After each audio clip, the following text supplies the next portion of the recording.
Johnson, the named deceased attacker, was the only person to commit the attack, in which 5 officers were killed and another 7 injured. There are 3 other people being held and questioned as suspects, and there has been a thought that due to the number of shots fired yesterday, there would be more than a single gunman, but now the investigators are growing more confident that Johnson acted by himself and that those 3 additional suspects may have only had prior knowledge or were in some other way tied to Johnson, Lisa. Well, meantime, Eben, in police departments across the country, a mixture of sorrow over Dallas and concern for their own. A D.C. Metropolitan Police Department official has now confirmed to Fox News that in light of what happened in Dallas, officers in this city will be patrolling in pairs for the immediate future.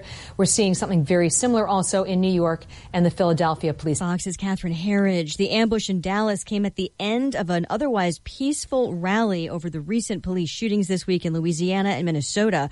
Those recent incidents now also being cited as the suspected motive in yesterday's shootings along a Tennessee highway. That suspect, who's black, remains hospitalized, shot by officers returning fire after a newspaper carrier was killed and 3 others, including an officer, were wounded, all of them white.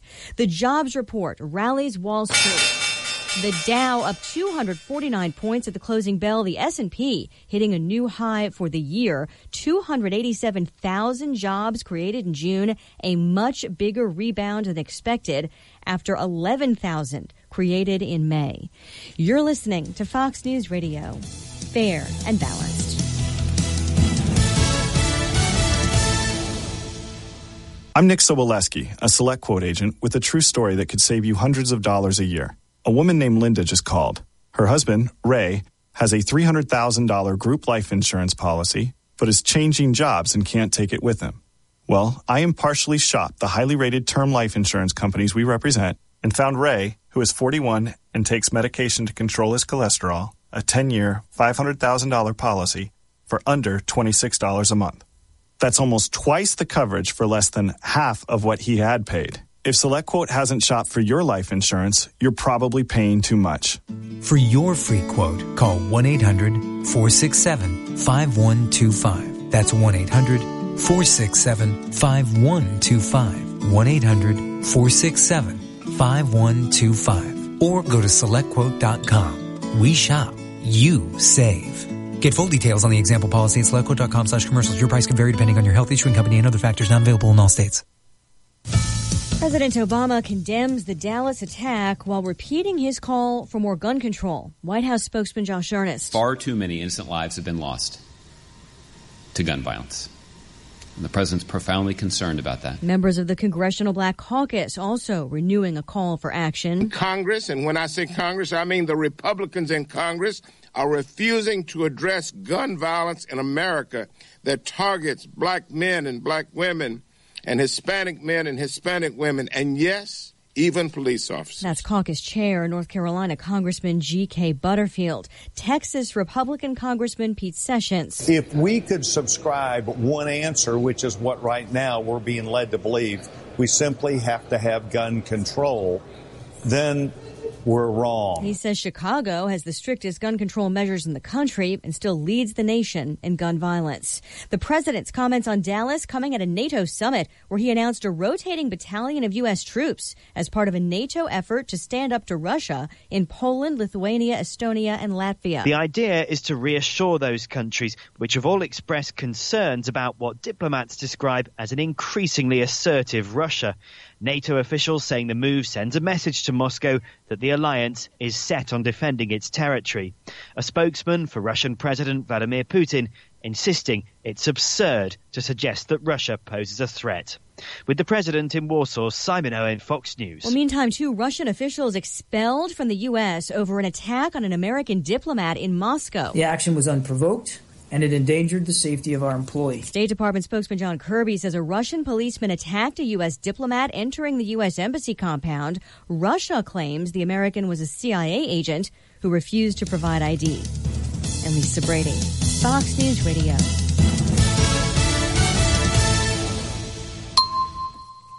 Here's your ESPN Radio 3-day forecast brought to you by Chief Bauer. Trust the AC experts at Chief Bauer Service Experts. Help you cool all summer long. Call 866-EXPERTS or visit chiefbauer.com. It is right now hot and humid. It is not good time to run. As Lante and I have both done today. Both figured out today. Tomorrow should cool off a little bit. High 79, low of 57. Sunday, sunny clear, high 84, low of 61. Right now, 88 feels like 91 in Champaign-Urbana. Oh, my.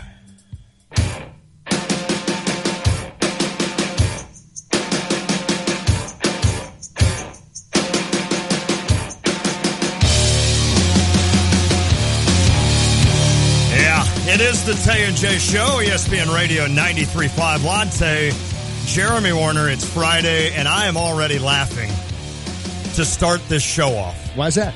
Well, yesterday after the show was over, I think for those of you that listen, I think get it.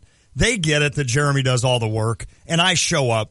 And I start talking. Well, at the end of yesterday's show, you said, I want to talk some Illini football. I did. I think off the air, right? Yeah. I want to talk Illini football. And I go, okay. Yeah. You got me. Right. I cover Illinois football, so here we go. You're going to have little Torin kind of in the middle of when we would normally be kind of getting everybody ready for Illinois football. So I said, let's do this. And you're like, well, hey, here's what we could do. I'll just do a segment. Why don't you come up with some topics? Yeah. And I'm like, great. I even texted myself. Yes, you did. I texted myself to say, Lon, come up with Illini topics. I went the entire day, didn't even think about it. I know. Okay, so. Because I come in here, Austin gets in here a little early, our producer. Thank goodness for Austin. And I go, hey, Austin, Lon wants to talk some football. And he said he's going to make a segment and come up with some questions because you're the one that wants to talk it. I do. Come up with some topics. Excited. What do you want to talk about? Right. And I go, I guarantee he does not do it. I guarantee he does not do it. So what does he do? It's that bad, isn't it? Yeah. What does he do? He puts together a great football segment. We're going to attack a bunch of topics in the 5 o'clock hour because Lon is excited, as many Illini fans are about their football program. It's so funny. And I guarantee you what Austin did is 5 times to 6 times better than what I would do. Probably. Or 10 times better. I agree. So the depth of these questions, they're fun. There's some superlatives. There's some fun questions, some serious questions. It's not easy being the elder statesman of the show. I'm trying to teach you kids. I'm trying to watch you grow. So this is a way that you're delegating. Absolutely. Is that I'm going to do this. Yes. But you can't count on me to do this. No. So you're going to do it. So somebody else is going to do it. And most people out there would think, well, Lon's being lazy or Lon is just dumb and can't remember anything. Those are probably true, A and B. It's really my fault. Yeah, you really, right? You're a provider. No, I can't do this. You're an enabler. This is what Lon does. Well, could you do that? You are the enabler. I am an enabler, Jeremy. because I do all the behind the scenes stuff, setting up the show, producing the show, unless Austin does it now. See, I can have a crappy show and then I just move on. Like I feel bad for the listeners. I'm like, well, I bet they listened to that and thought that's one of the worst shows they've ever heard. But I just move on. I just go home. I have a beer. I watch the Cardinals. So what you're saying? You, on the other hand, are like, we cannot have a bad show. So what you're saying is you have no pride in the show. A little. I have a little pride. Just get through the show. Move on with that. Where's my paycheck, Stevie? Yeah. Where is my paycheck? I've got bills to pay. There is so much truth going on in the show right now. No, that's not true. I do want to put together a quality show. You just had other things you wanted to do. I just totally forget. Go outside and run. Right, exactly. See, I had time. What'd you do when you went home last night? Okay. Can I tell this story? I've got a great story. It's your show. So Andrew, policemen out there, please turn off any radio you have on. If you're even listening, law enforcement of any kind, shut it off. So I went home and I get a text from Andrew. Can we shoot some of the fireworks? And I'm like, well, yeah, that's fine. I said, but I've got to go to the office. So I went to the office for about 2 hours. I come back home and it's like 9:30 and Andrew's still not home. He's watching a game down at the Philo Park. So finally he comes home and I'm like, Andrew, it's 9:45. I don't know if we should be doing Firing up fireworks in town. I mean, let's be honest. There's people that live around us that are asleep. And he's like, no, come on. I want to do it. So I'm like, all right, let's take the smaller ones that don't make noise. So we were outside doing that. And then Lucas comes down and he's like, Dad, why don't we take some of the bigger ones out in the country? I'm like, that's a great idea. So now I've got my 16-year-old wanting to break the law as well. So we drive out. Well, I'm an enabler. Now you're an enabler. Now I'm the enabler. So we drive out in the country in Philo. Don't know where. Unspecified location. And whereabouts unknown. Right, exactly. And if we do this again, law enforcement, we're not going to the same spot. We're gonna keep you guessing. But we're out there between cornfields. I'm like, all right, this will be. I mean, these aren't. Let's keep in mind, these aren't M80s or whatever that are like waking up the entire central Illinois.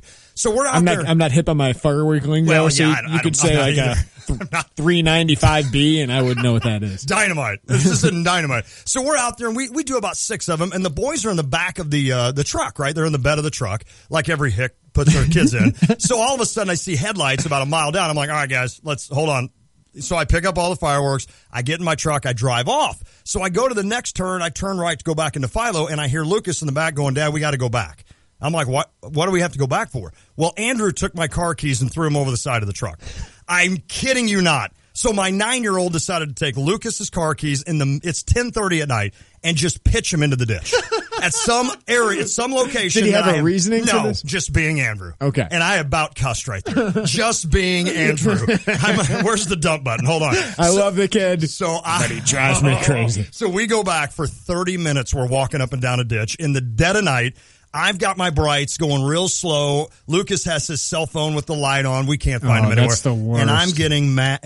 Madder, is that a word? I'm getting more mad, just angrier and angrier. And I'm like, Andrew, I'm like, so I just take him home. Let's just go home. You were born in the right era. That's Andrew. Exactly right. Right. I can't lay a finger on you. No, I'm kidding. So we just go home. I'm like, get your butt in the shower, get your butt to bed. This is all Andrew. And it's not butt, I'm saying. Yeah. And then, you got a game tonight, blah, blah, blah. So this morning at 6 a.m., I woke up as a good parent, and I went for 30 minutes and found the keys. Hey! But I was so angry. So there you go. So we did break the law last night, and I guess the karma got back to us because we lost keys.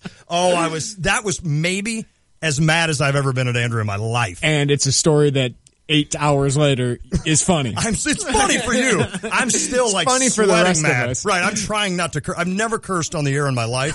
I was about to curse right there. That's talking good. That story. That's good. So that's what I did last night. Breaking the law once again. So instead of doing a Illinois football segment, I broke the law and almost beat my child. See, if you just did your job with the show, that never would have happened. See, ignored what your kids want to do and put the show first. I right? should. That tonight. That's all. Well, wait. Now we got a game tonight. And tomorrow's the Players' Cup. I was looking I told you I'm playing in this at Savoy. It's 18 tomorrow, 18 Sunday. I've played 6 rounds of golf in 2 years. I looked at the list of players today. There are like heavy hitters. Yeah. I told Lucas, I'm like, we might be dead last. So we may finish dead last. Don't get no bleach strain. Oh, well, yeah, if that happens, that'd be the best thing that could happen to me. We'd have to withdraw. So if you see a WD in the News Gazette, you'll know that Lon had to withdraw. We got a big show today. We're going to talk with Illini senior guard Malcolm Hill. He's going to join us in studio at 4:05. Hope to have him for a couple segments. We'll ask him all the basketball questions. We also want to have some fun with Malcolm while he's in here because, some of that, he's going to talk basketball all year. We'll talk a little bit about that, of course. But we want to get to know the kid and you to get to know the kid. I agree. He's really interesting. I've never met Malcolm, and I can honestly say I love meeting every athlete. You know that. Yeah. He is one kid that I cannot wait to meet. And Malcolm's one of the better personalities that I've run into covering Illinois. So I think people will enjoy that. We're also going to have our football talk in the 5 o'clock hour. Thanks, Austin. Yeah, because Austin's doing his job.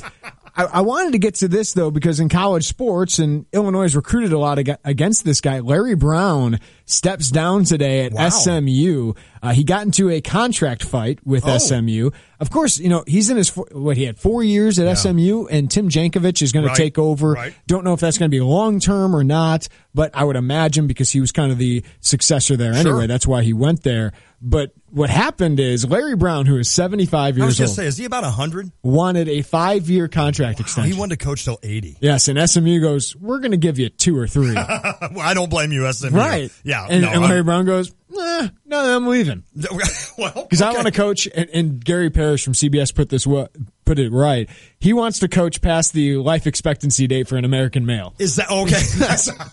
Which is what, 79? 78, 79, something like that. So he wanted a 5-year contract extension. Now Tim Jankovich, the former Illinois State coach, takes over. Well, that's interesting. And I'll be honest with you, there have been some recruiting battles that Illinois has lost to Larry Brown. And when you hear a guy like Larry Brown, he's one of those intriguing guys. Like before John Gross was hired, you throw out every name in the book and you're trying to think of, all right, who would be a good fit here at Illinois? You think of would Bill Self come back? No. You think of this guy. Who's the up and comer? John Gross kind of fit that profile. Who's the guy that's out there that's legendary, that's known? Larry Brown. You fit that. I mean, you've coached in the NBA. How about this question? Okay. Who, like, if he went into the Hall of Fame, right? I think he's already in the Hall of Fame. Yeah. But, like, if he had a jersey with him, what would it be? Oh, my goodness. Because he's coached every team. I mean, would it be NBA? Would it be college? What do you remember him most for? I remember Kansas, right? Yeah, he coached Kansas from 83 to 88. That was one of his longer tenures. That's the one I'd probably go with. He coached UCLA. He coached as an assistant in North Carolina. He coached the New Jersey Nets. I remember the Nets. The Spurs for 4 years. The Clippers for 1. Oh, wow. The Pacers when they were really good with Reggie Miller from 93 to 97. I forgot about that. Coached the Sixers to the NBA Finals from 97 to 2003. I think that was one of his longer tenures. Coached the Pistons to an NBA title. Wow. From 2003 to 2005. He coached the Knicks for a season or two. Yep.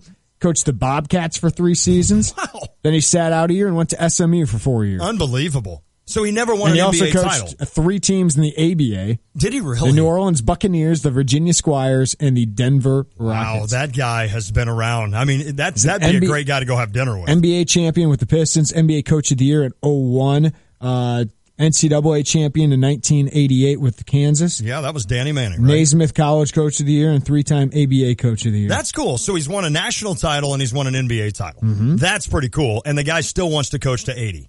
Am I the only one that has dreams of going and sitting on a beach when I retire? Or am I going to be 65 and sit there and go, you know what, Jeremy, I don't know if I'd want to be. I love work. I don't know if I'd want to be an NBA coach because that's NBA coach, they get some downtime. They do. I don't know if I'd want to be a college coach. I wouldn't. But I don't think I can retire. Okay. Fully retire. I don't think you can either. You've got too much of a work ethic. I just get bored. Yeah, I think what am I going to do? You just go sit on a beach. And you watch people. Okay, I do that for a couple days. Oh, yeah, I know. Then what? Believe me, I'd be the same thing over and over. I want something new every day. I'd have to get a sports show in Tampa or some kind of a show down in Tampa on the radio because I'd have to go to work. You're right. You need a Claiborne job. I do. Yeah, you know what? I can do a star of the game. Hey, dude, come here and talk to me real quick. No, I agree. And you know what? I do admire people like that. I honestly do. And Larry Brown obviously is a guy that still teaches. He can still recruit at a high level. Obviously, still get some NCAA sanctions. What? Yeah, right. He coaches like a young coach. Exactly. Who did he get? Elijah Thomas, and who was the little guard? No, didn't get Elijah Thomas. Oh no, he didn't get Elijah. He was in it. Here's some of the guys that are on the roster that Illinois recruited: Ben Moore, who's a 4th-year senior. Okay. Sterling Brown, a 4th-year senior. Yeah. Both those kids in state. Sophomore Shake Milton. Mm-hmm. Sophomore Jimmy Witt, who just transferred there. Okay. Redshirt junior Semi Olaje. He went to Duke, and Illinois showed some interest when he transferred mid-semester. And the Australian freshman Harry Frawling. Oh yeah. Okay. And of course, Nick Moore went there. Okay. But he graduated a year ago. That's the little guard I was thinking about from Illinois State. But I think the Jankovic thing kind of helped bring Nick to SMU, and now good for Tim Jankovic, a guy that's going to take over now an SMU program. And you're right, Larry Brown it always seemed like he was on the cusp of getting in trouble all the time. Well, they had sanctions last year, couldn't make the tournament. That's right. So he did get in trouble. Yeah. He didn't just live in the gray area. He actually got into some trouble. That's interesting. Well, is Larry Brown going to quit coaching? Which level of basketball would you have to be to hire Larry Brown? Oh. You mean NBA and or college? Yeah, like what wouldn't you be interested? As a Power 5, I couldn't hire a guy who's 75 years old. That's because you can't recruit. Right, that's tough. NBA, you gonna hire Larry Brown? You'd have to have. I don't even know if you did an NBA team. Would you hire a guy like him with a young team that's not going to be good and let his experience work for them a couple of years? If I'm a mid-major. Yeah, that just needs some excitement in their program and knows that, hey, I'm going to hire a young guy who's going to leave in 3 or 4 years if he's successful anyway. Good call. So might not hire Larry Brown, kind of like Frank Solich at Ohio. Yeah. He's been there for 15 years or something since he left Nebraska. So a program like that, NIU's doing a lot better now. But if I were in NIU a couple of years ago, Larry Brown, I'd throw some money in. What if you were a bottom top 5, not top 5. What am I saying? Like Boston Power 5. College, like a BC, I like Tim Miles. I know you do too as well. But I just in that Rutgers, mold, like a Rutgers, somebody like that, like a Minnesota. I mean, Minnesota, that would fit the bill for them, wouldn't it? I mean, that'd be the perfect hire for Minnesota. But just maybe a team that is always kind of middled in the bottom of their Power 5 conference, and you hope that he can give them a little magic. I just don't, at that level, I agree. You got to recruit top talent. And yes, he did it at SMU. But even those kids knew at some point he was going to leave him. He's 75 years old at some point. And I would assume, and that'd be a great question for Malcolm. I know you go to college for the coach. I mean, or some part of it is you go because of that coach. Some go for the coach, some go for the school. Yeah, so it'd be interesting to say, all right, you have a chance to go play for Larry Brown, who's won an NBA title, he's won an NCAA title, but there's a chance any one of your 4 years he's going to retire at the end of it. Yeah. Would you still take that chance? That would be an interesting, because then you don't know who would succeed him, and that would worry me as a player. We're talking some baseball coming up. The Cubs lose again. Wow. They've lost 7 of 8. The bullpen blows another lead. The National League with a big-time injury that could have an impact on the playoffs as we go forward. And there's an all-star that everyone will celebrate, and I'm wondering why. We'll talk about that. I just looked down at the line, and I'm like, yeah! See, and I think that's an interesting response, okay, given this guy's history. So we'll talk about that. If you want to weigh in, you can call us on the Jupiter's Crossing phone line or text the Cheap Hour text line at 217-359-2255. That's 359-2255. You can follow us on Facebook and Twitter. Just search Tay and J Show. I tweet at J Warner Scout. At Lonte, ESPN. See you. Download the WSJK app on your phone. You can watch us live on YouTube. Just search Tay and J Show in YouTube. Get the podcast at ESPNCU.com or find us on iTunes. That's all powered by GTPS Insurance. We have a full pod squad. They're all here. After the show, they're all here working behind the scenes. Austin Berkland doing work so Lon doesn't have to. Nathan DeSutter, you'll hear the Sports Center update coming next, and Brendan Dworzynski behind the scenes as well. It's been a rough week. And we are a diversion, and we're not going to focus on this today because we know we are your diversion. Correct. But we are also part of the world. Sure. And part of this country. And watching what's happened the last couple of days and weeks and really years in this country has been really, really difficult. It's tough. And I don't pretend to know any answers. Yep. I don't pretend to know the experiences of a black man in America, a police officer in America. All I know is that our country has some issues. Sure. And especially with gun violence, and I'm not taking a pro or anti-gun, but our gun violence is disturbing. Yep. And disturbing that we're taking away lives, and it seems like it's normal to us. Right. And it affects us, and we're aware of it, and we know we're your diversion, but it's tough to watch, Juan. It really is. What's happened, and we have an outlet, and I want to make sure that people know that it's bothering. It's bothering me when I see this, and whether it was Orlando a couple weeks ago, that was the first time I reached out to my representative, and it feels like we need to fix this.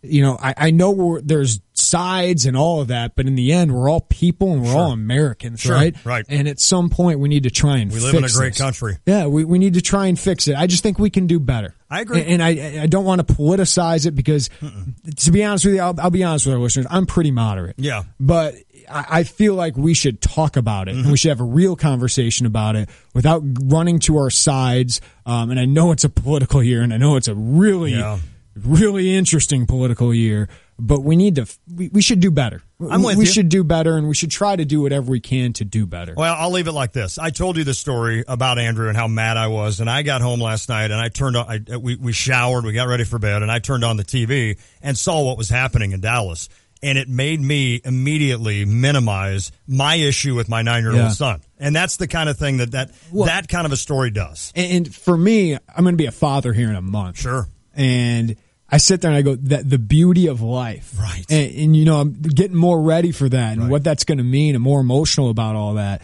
And to think of either my wife or my child, his life being taken away for what? Right? Yep.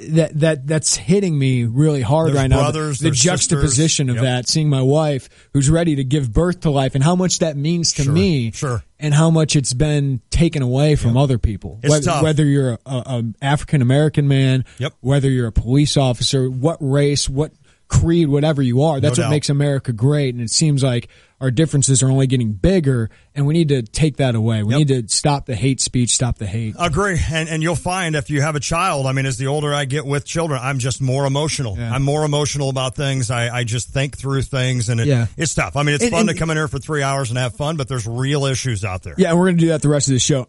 it's complicated. It is. It's really complicated. It is. It's not simplistic. It's not as simplistic as I would love to quote Will Ferrell and Semi-Pro and just saying everybody love everybody. Exactly. You'd love for that to be it. And I get there's issues and there are reasons why people are concerned from either side, if there are sides in this. I know it's complicated, but let's talk about it. Yeah. Well said. Outside of this venue, of course, that's not what we do, but we're part of the human race too. Yep. We're part of Americans, and we're thinking about all this stuff too. That's well said. Illini senior guard Malcolm Hill, he's coming in studio at 4:05. I bet he couldn't even sleep last night. He was so excited about meeting me because he's met you. Yeah, he sees me. He's probably like, I get to meet Tay and be on the Tay and J Show. You're kind of a big deal. Oh, yeah, right. He's like, who is it again? I'll meet him when I get there. It's the Tay and J Show. This Mettler Fitness Tip is brought to you by the Mettler Center, located at Windsor and Duncan in Champaign. Learn delicious ways to cook healthy foods. Gradually cut down on fat, sugar, and salt in your usual recipes, and watch how your taste buds adapt to appreciate the natural taste of foods. Use citrus juices, herbs, spices, oils, and vinegars to add amazing new zest to your food, while you reduce your reliance on fat, sugar, and salt. If you need quick advice on a fitness topic, go to MettlerCenter.com and click on Ask an Expert. We know how much you love your car. Protect your ride with AutoGuard from Pekin Insurance and your local independent agency. AutoGuard picks up where other policies fall short, offering trip interruption coverage, key replacement, tire protection, accidental airbag deployment coverage, and more. All for just $20 per year per vehicle. Call your local Pekin Insurance agent or visit www.pekininsurance.com to put their beyond the expected services to work for you with AutoGuard. Guidance, trust, protection, service. It's the mantra of GTPS Insurance, finding the perfect solution for you, guiding you through the options, helping you through a claim, and adapting to your evolving needs. Since 1997, GTPS Insurance has provided coverage for your car, your home, your business, and your life. As an independent broker, GTPS Insurance Agency will shop around until they find the right coverage at the best price. Contact a GTPS Insurance agent today at 359-9000 or visit online at gtpsinsurance.com. Hi, I'm Joan London. When I needed to find senior care for my mom, I really struggled to find the right fit until I found an advisor, someone who had been through this before. That's why I recommend A Place for Mom, the nation's largest senior living referral service. They have experts who will help you ask the right questions and find the right place. Call A Place for Mom today. To speak with a local senior living advisor, call A Place for Mom at 1-800-467-7530. That's 1-800-467-7530. A Place for Mom has helped over 200,000 families find the right senior care for their parents, from assisted living to independent living, even Alzheimer's care, and have local advisors that can help explain your options at no cost to you. To speak with a local senior living advisor, call A Place for Mom at 1-800-467-7530. That's 1-800-467-7530. Call today. Racing action is back this Friday night at the Farmer City Raceway in Farmer City, Illinois. $10,000 to win. Summer Nationals, the Hell Tour, late models, prolates, modifieds, street stocks, and Hornets. It's a full show this Friday in Farmer City. General admission is $25. Kids 12 and under are free. Presented by Bob Chevrolet Buick. Racing action under the lights at the Farmer City Raceway in Farmer City, Illinois, where we'll sell you the whole seat, but you only need the edge. It's getting hot out there, and Chief Bauer Service Experts reminds you to tune up your home's air conditioning system before you need it most. Because if that system fails and you get hot, you may think about going to weird lengths to cool off, like napping with your head in the freezer or building a pool in the living room.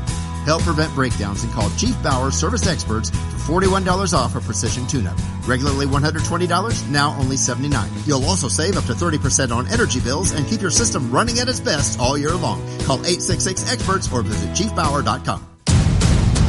This August, another strong finish by Phelps. For the first time ever. And it's a Gabby gold. The spirit of the Olympic Games comes to life. Usain Bolt still the king of the 100. In one of the world's most dazzling cities, Rio. The one event that unites the world. The 2016 Olympic Games from Rio. Beginning August 5th on NBC. Hi, it's Stevie J. Start your day with me along with Diane Ducey, weekday mornings 7 to 9, here on ESPN Radio 93.5.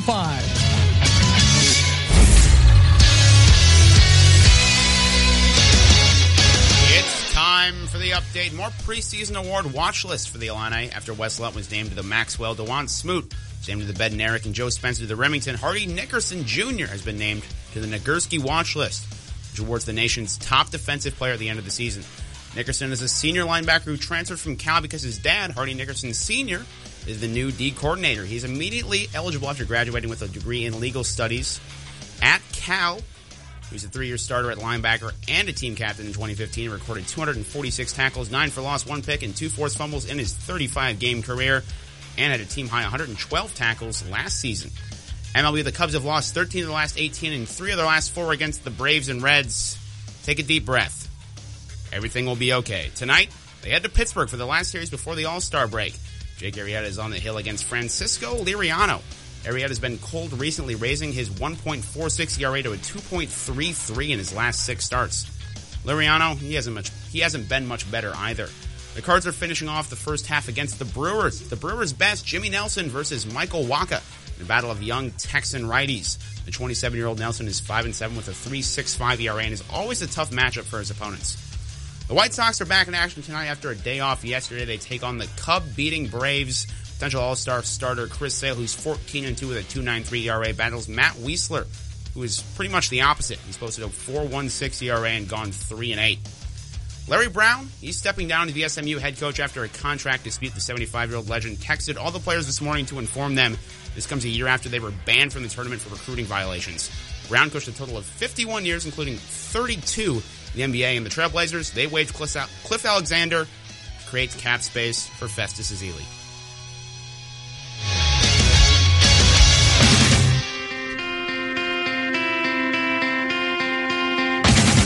Hey, Legends Golf Course in Champaign. It is the elite 9-hole golf course. There are 7 par 3s, 2 par 4s. It's perfect for your short game. You can also get that driver out as well a couple of times. Go out, work on your short game, or you can hit up the range. Take your entire bag out there.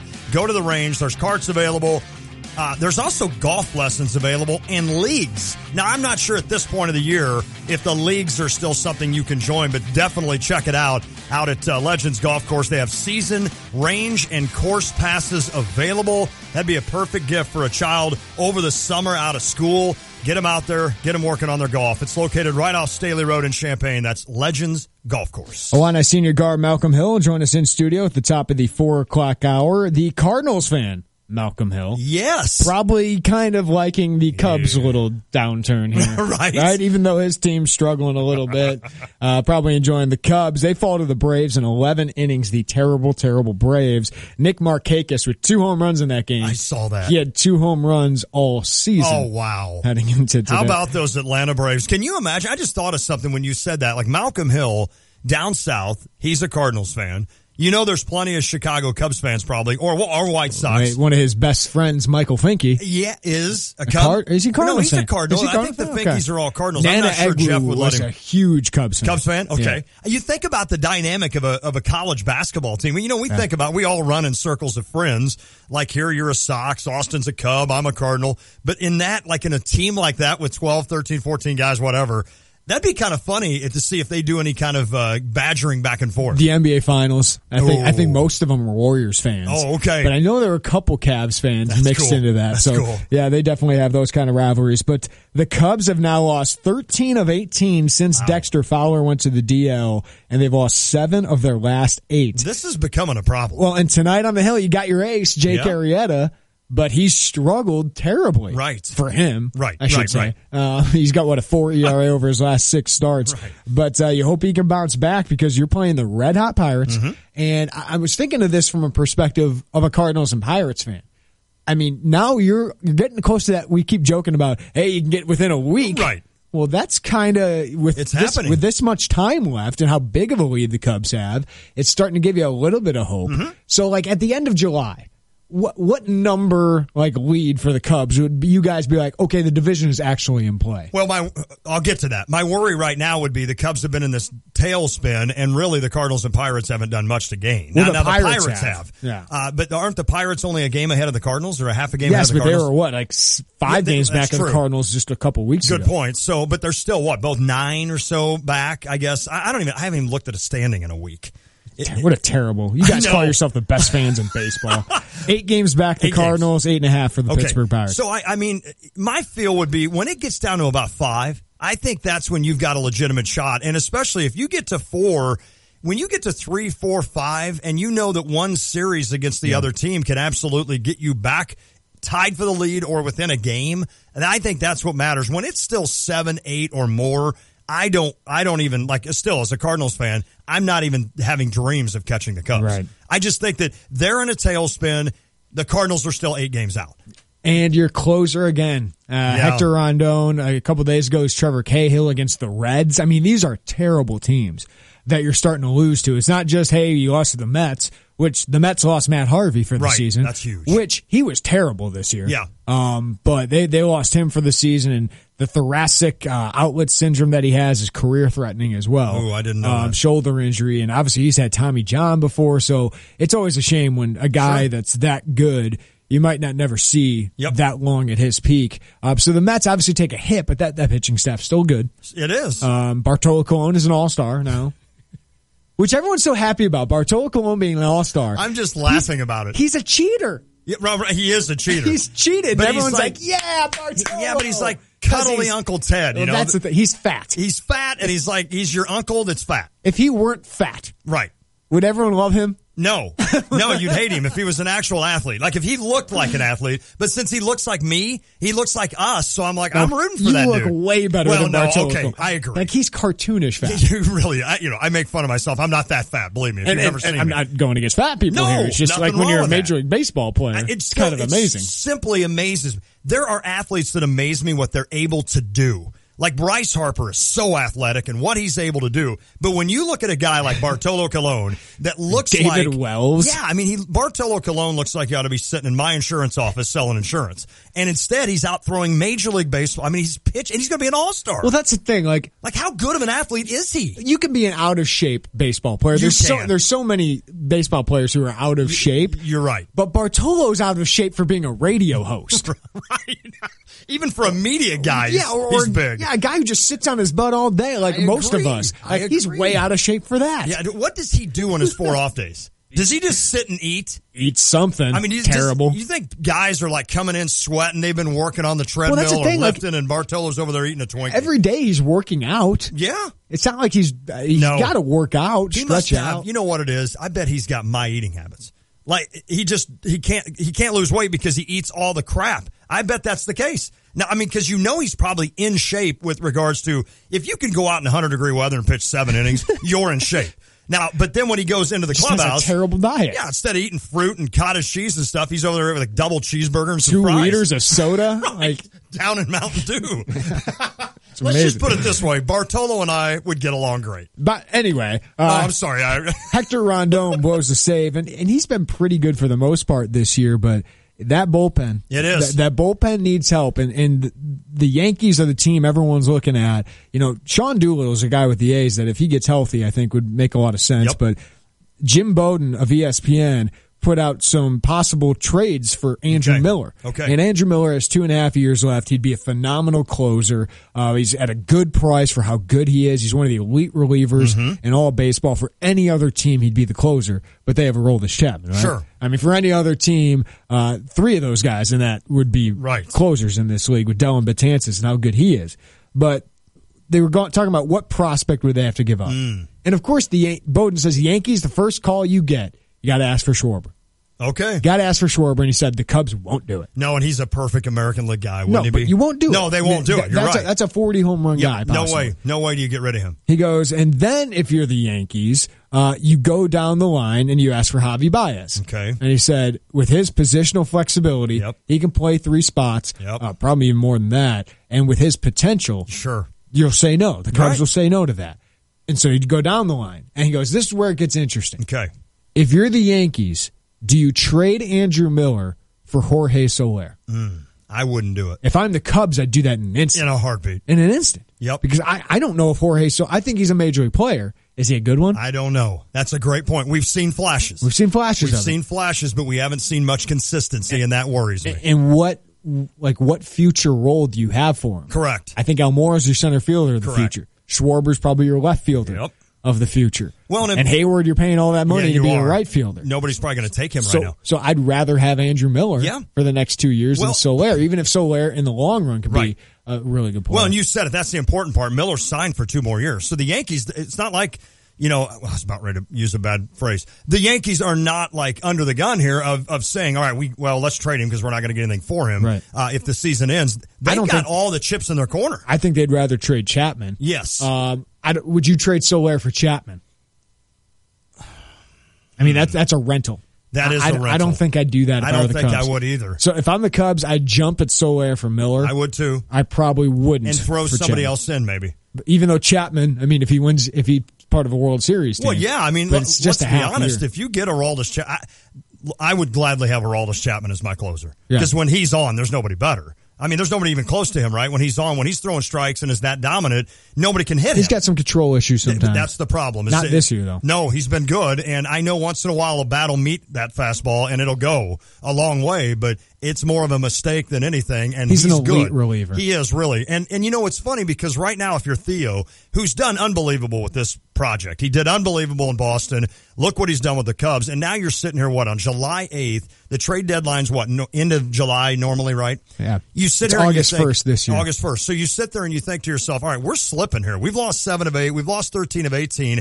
But we're still 8 games ahead in this division. I'm not going to panic on July 8th and say, all right, I'm going to make a deal that we could maybe wait until, let's say you wait until August and Doolittle gets healthy. Or another reliever out there that you're looking at is somebody that's getting healthier and you think, all right, you can do that. My only fear as a Cubs fan would be this. The Yankees don't take the bait because they don't want to do that, and the Cubs don't want to offer those 2 prospects, 2 of the best. Yeah, Gleyber Torres is another name that's been thrown out there, but Bowden was saying, I don't know if the Cubs would give up on that kid because I think he's just 19. Wow. And even though you got middle infield kind of blocked now, maybe you want to save that. Amen. Yeah. Well, my fear, I think, if I was a Cubs fan, is that the Cubs do something to do something, but it really doesn't help you that much. In other words, I'm excited we're adding this veteran or we're adding this bullpen. We need that help. We need that arm of the bullpen. But in the long run in October, is that really going to be the difference maker that a Chapman or a Miller would? That would be my biggest difference, or my biggest worry. Right? I just thought the Soler for Miller was interesting. That would be interesting. I think if I were the Yankees, I'd need a little more. Yeah. Maybe if Miller didn't have any more years left. How about Ian Happ? And Ian Happ, who's doing really well, I believe, in Double-A? Yeah. First round pick. Let's be honest, the Cubs they've got 15 guys they can dangle out there. Right. So maybe you throw a Soler, and if the Yankees balk, you say, all right, we're going to give you Soler, and then this dude that's down in Double-A. Pierce Johnson or something like that. Maybe you do that, and the Yankees say, okay, you know what, we'll do it. If I'm the Yankees, in the minors, by the way, in high A, he spent most of the season. Double-A, this is Ian Happ, your first round pick last year.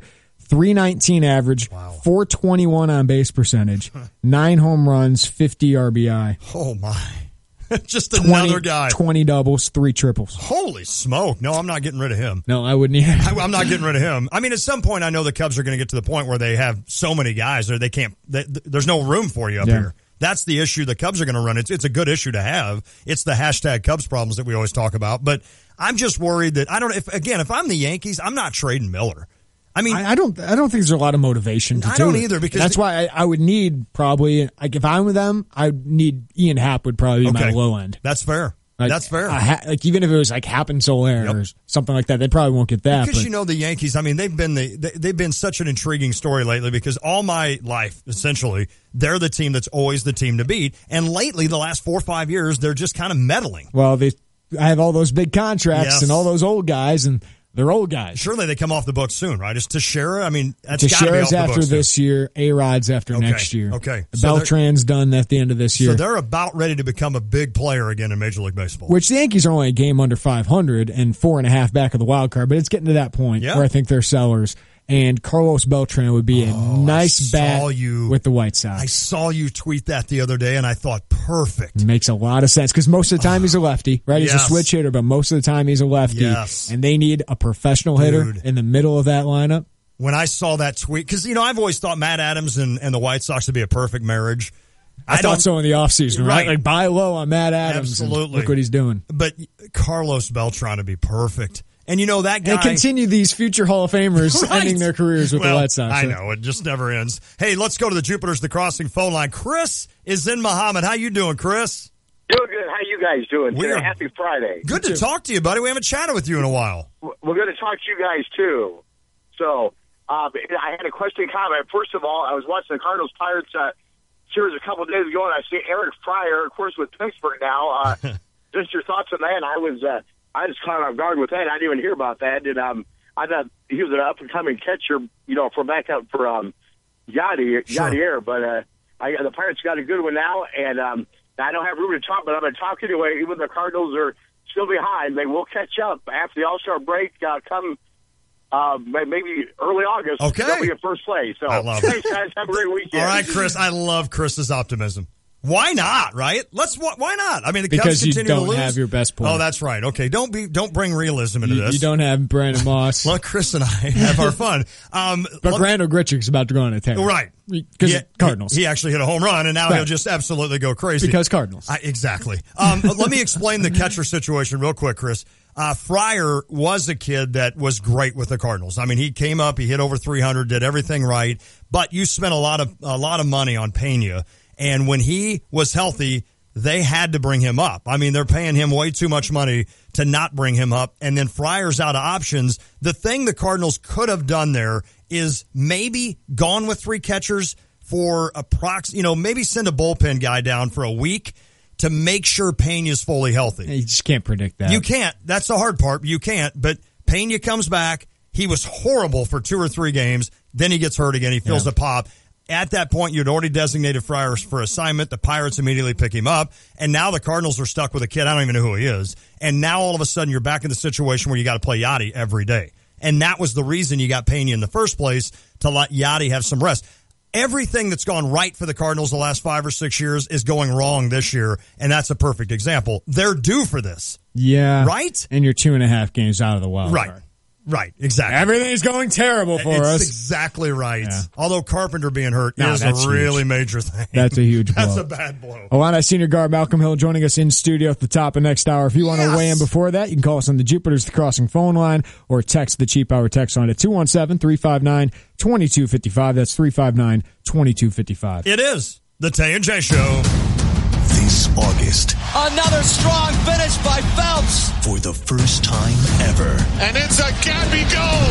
The spirit of the Olympic Games comes to life. Usain Bolt still the king of the 100. In one of the world's most dazzling cities, Rio.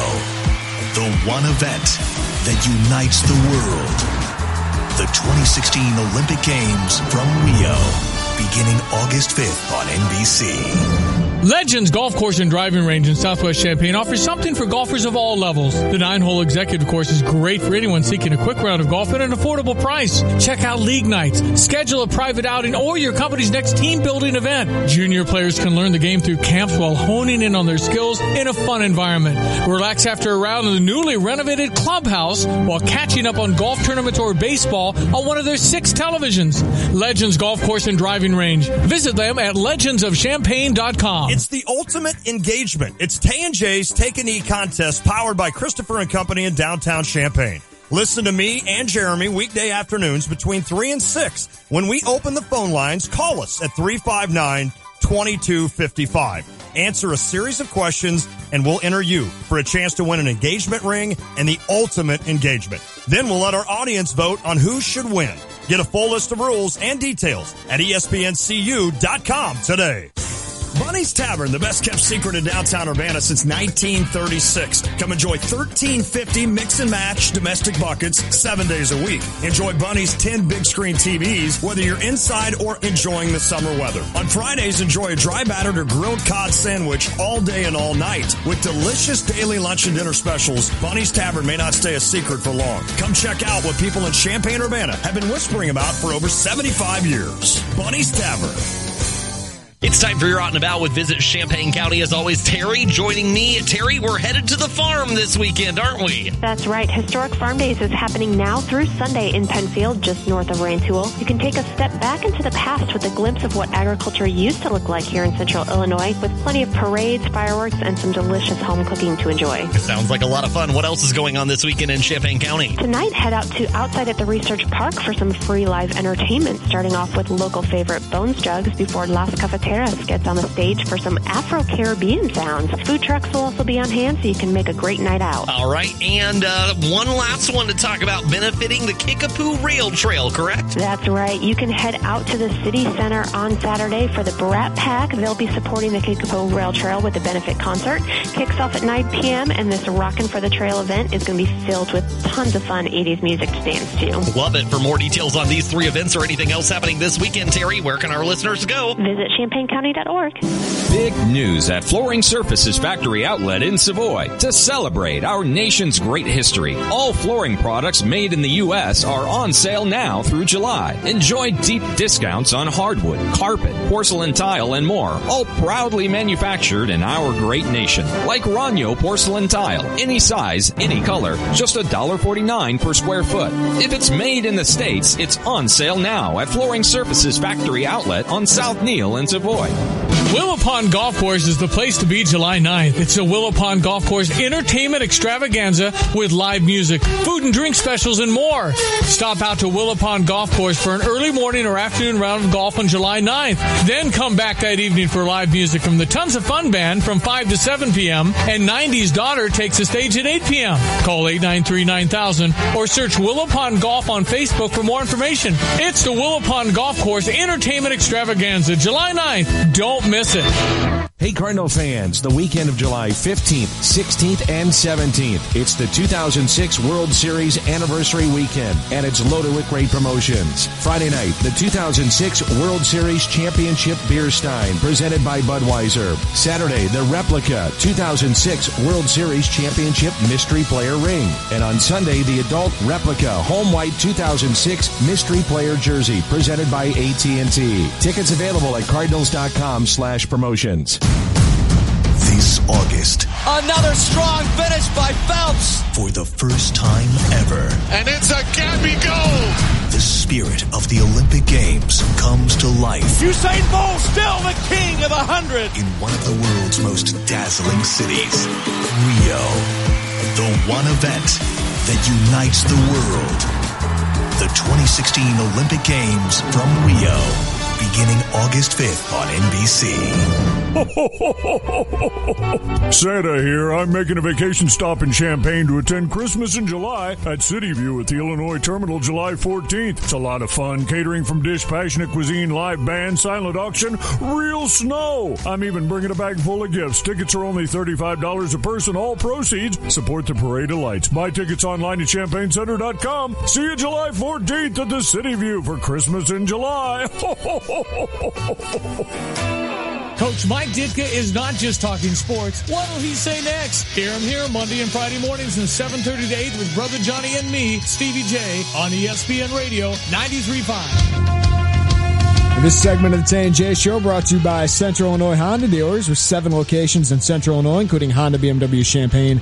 Visit CentralILHondaDealers.com for a wide selection of new and pre-owned vehicles. All right, it's the Tay and J Show, ESPN Radio 93.5, 359-2255 if you'd like to weigh in. And have that number ready, because I have a trivia question for you. Do? Yeah, and the first one to get it will win a great gift certificate to Jupiter's The Crossing that includes 2 large pizzas, 8 soft drinks, and 2 hours of free pool. First answer right at 359. Are they calling in or Yes. texting? Okay, they're calling 359-2255, 217-359-2255.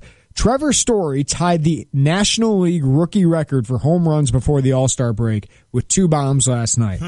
His 21 home runs match whose previous record? Mickey Mantle. And National League. Oh, National Trevor Story tied the NL rookie record for home runs before the All-Star break. His 21 home runs matched whose previous standalone record? Jack Clark. 217-359-2255. That's 359-2255. All right, we've got a couple of questions coming in already from Malcolm Hill. Now, we didn't even ask for him, but if you do, that's a great thought. If you want to ask a question for Illini senior guard Malcolm Hill, who's going to join us next hour here in studio, you can text them in on the Chief Bauer text line. Same number, 359-2255. I think Malcolm will be the first in-studio guest that we've had where we've had like a poster, a bobblehead, or a picture of him in here. Is he going to sign it?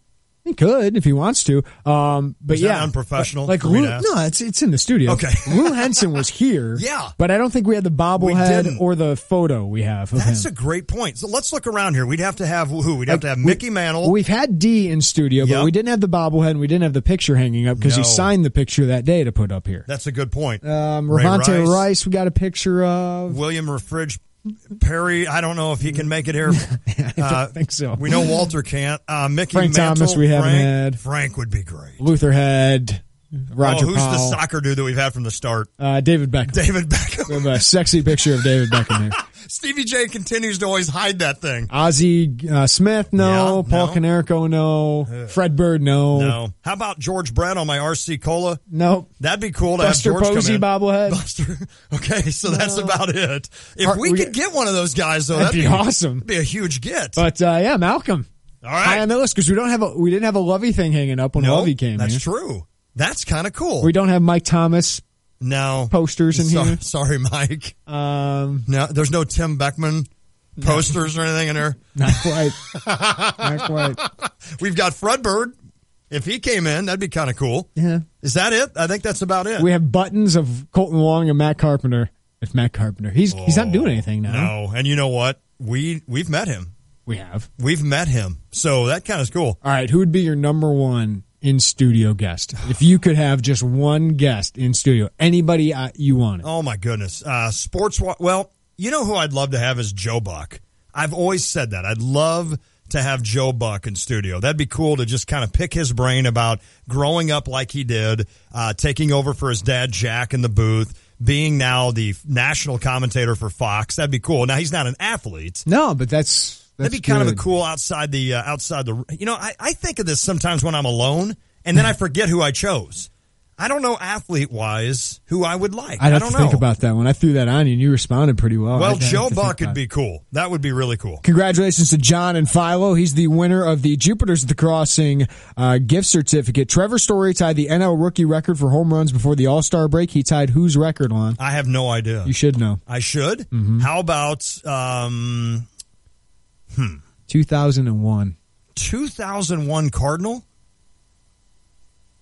Albert Pujols. Did he really? Pujols at 21 first-half home runs. Of course, Trevor Story has a weekend to break that record. Yes, that's true. Now, he went on that initial binge, which was like 10 in 2 weeks, right? He's been pretty good ever since. Okay. Still. He's still pretty dang good. He should be the starting shortstop, shouldn't he, in the NL All-Star game? He should be in contention. Yeah, that's true. Well, good for him. He's having a great. But you never know. You always have that asterisk. That's one thing I've learned in 6 years on the Tay and J Show, how to say that. I used to say asterisk. But he would have that by him because he plays with the Rockets. Yeah, we did. Illini senior guard Malcolm Hill joining us in studio next. It's going to be a blast. I bet he is so fired up for this. It is the Tay and J Show.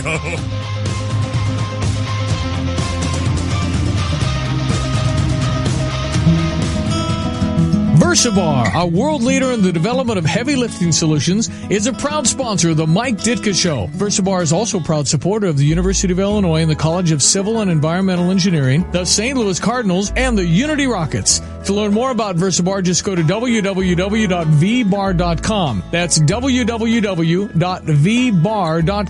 VersaBar, the power of engineering delivered.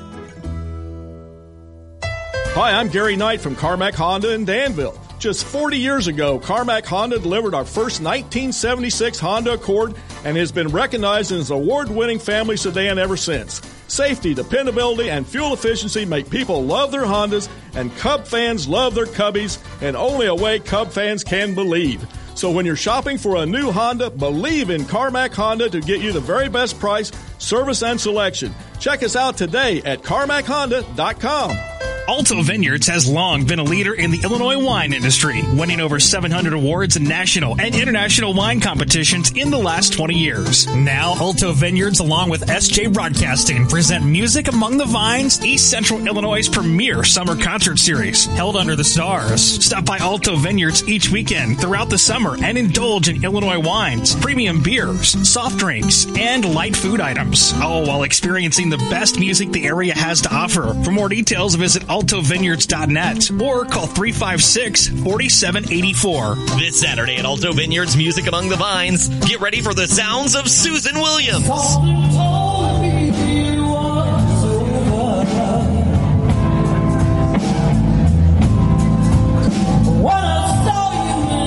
Susan Williams, live at Alto Vineyards Music Among the Vines at 7:30 this Saturday. More at altovineyards.net.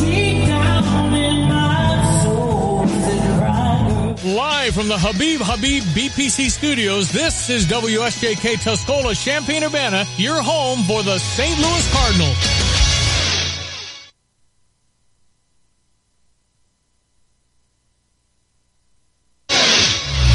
I'm Lisa Brady.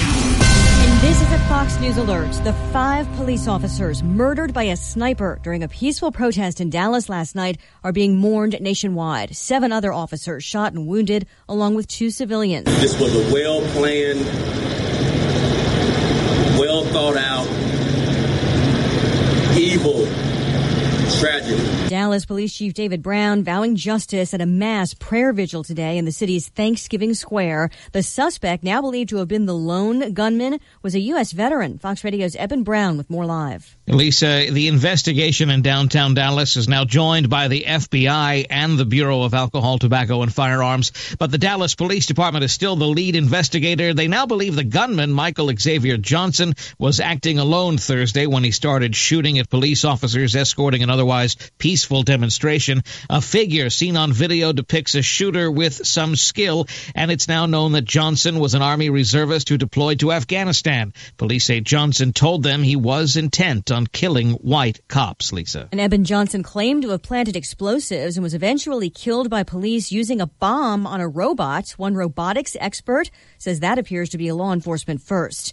Attorney General Loretta Lynch. Our hearts are broken by this loss. Urging Americans to turn to each other, not against each other, after the Dallas ambush and the deadly police shootings in Louisiana and Minnesota that led to the protest in Dallas and other cities. In Tennessee, the recent police incidents are now the suspected motive for a highway shooting that killed 1 and left 4 injured yesterday. And in Georgia, police now say a man wounded in a shootout with an officer today had called 911 and then ambushed the officer.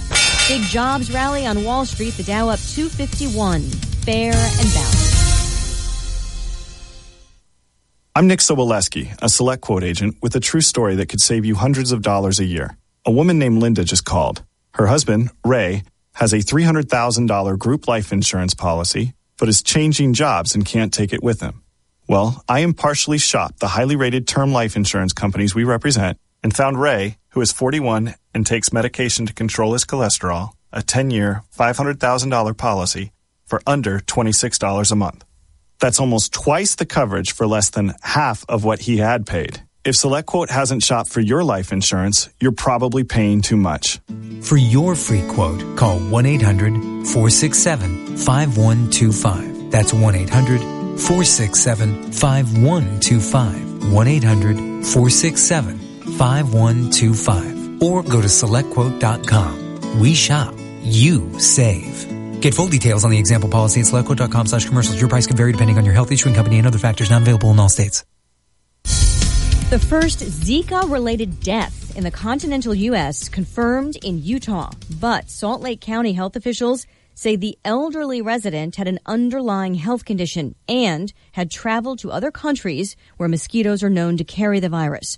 All known cases of U.S. Zika infection so far have been travel-related. The U.S. is kicking 2 Russian officials out of the country after an attack on a U.S. diplomat by a Russian policeman at the U.S. Embassy compound in Moscow. Russian security services have intensified their harassment against U.S. personnel in an effort to disrupt our diplomatic and consular operations. State Department spokesman John Kirby says the diplomat was properly identified and that the attack was unprovoked, rejecting Russian claims that the officer was protecting the embassy from someone who refused to show ID. 2 rappers lead a peaceful march to urge improved relations between police and minority communities. Around 6:30 Friday morning, The Game posted on his Instagram account a call for all men of all races to march to the LAPD headquarters. He asked Snoop Dogg to join him. The two ended up setting up a meeting with Mayor Eric Garcetti and LAPD Chief Charlie Beck. They're going to give us the opportunity to speak with them and build some sort of dialogue to where the brothers from the community can feel like they're not threatened or under siege every time the police pull up. After the impromptu meeting, a press conference was held, and The Game explains the results of that meeting. I think that we need to take responsibility as a human race and accept the role as peace givers, people that distribute love and change. Michelle Polino, Fox News. The men's final at Wimbledon is now set. Britain's Andy Murray will try for a second title at the All-England Club against Canada's Milos Raonic, who's in his first Grand Slam final after beating 7-time Wimbledon champ Roger Federer today in a 5-set thriller. I'm Lisa Brady on Fox News Radio. Here's your ESPN Radio 3-day forecast brought to you by Chief Bauer. Have you ever had... Hold on. Have you ever had... Ron's got thoughts. Like, what do you call these things? Your eyelash? Have you ever had one that's just kind of... I can't get it. Like, I keep seeing it out of the corner of my eye. I had one this morning. It is... I'm going to seriously be in a... I'm going crazy right now. So go ahead with your weather. Okay. I'll be over here picking at my eye. Trust the AC experts. That's not good. At Chief Bauer Service Experts. Did you wash your hands before? I did. I promise. Trust the AC experts at Chief Bauer Service Experts to help keep you cool all summer long. Call 866-EXPERTS or visit chiefbauer.com. Tonight, clear, low of 61. Saturday, sunny, clear, high 82. Low of 59. Sunday, sunny, clear, high 84. Low of 62. Right now, mostly cloudy, 88. Feels like 91 in Champaign-Urbana.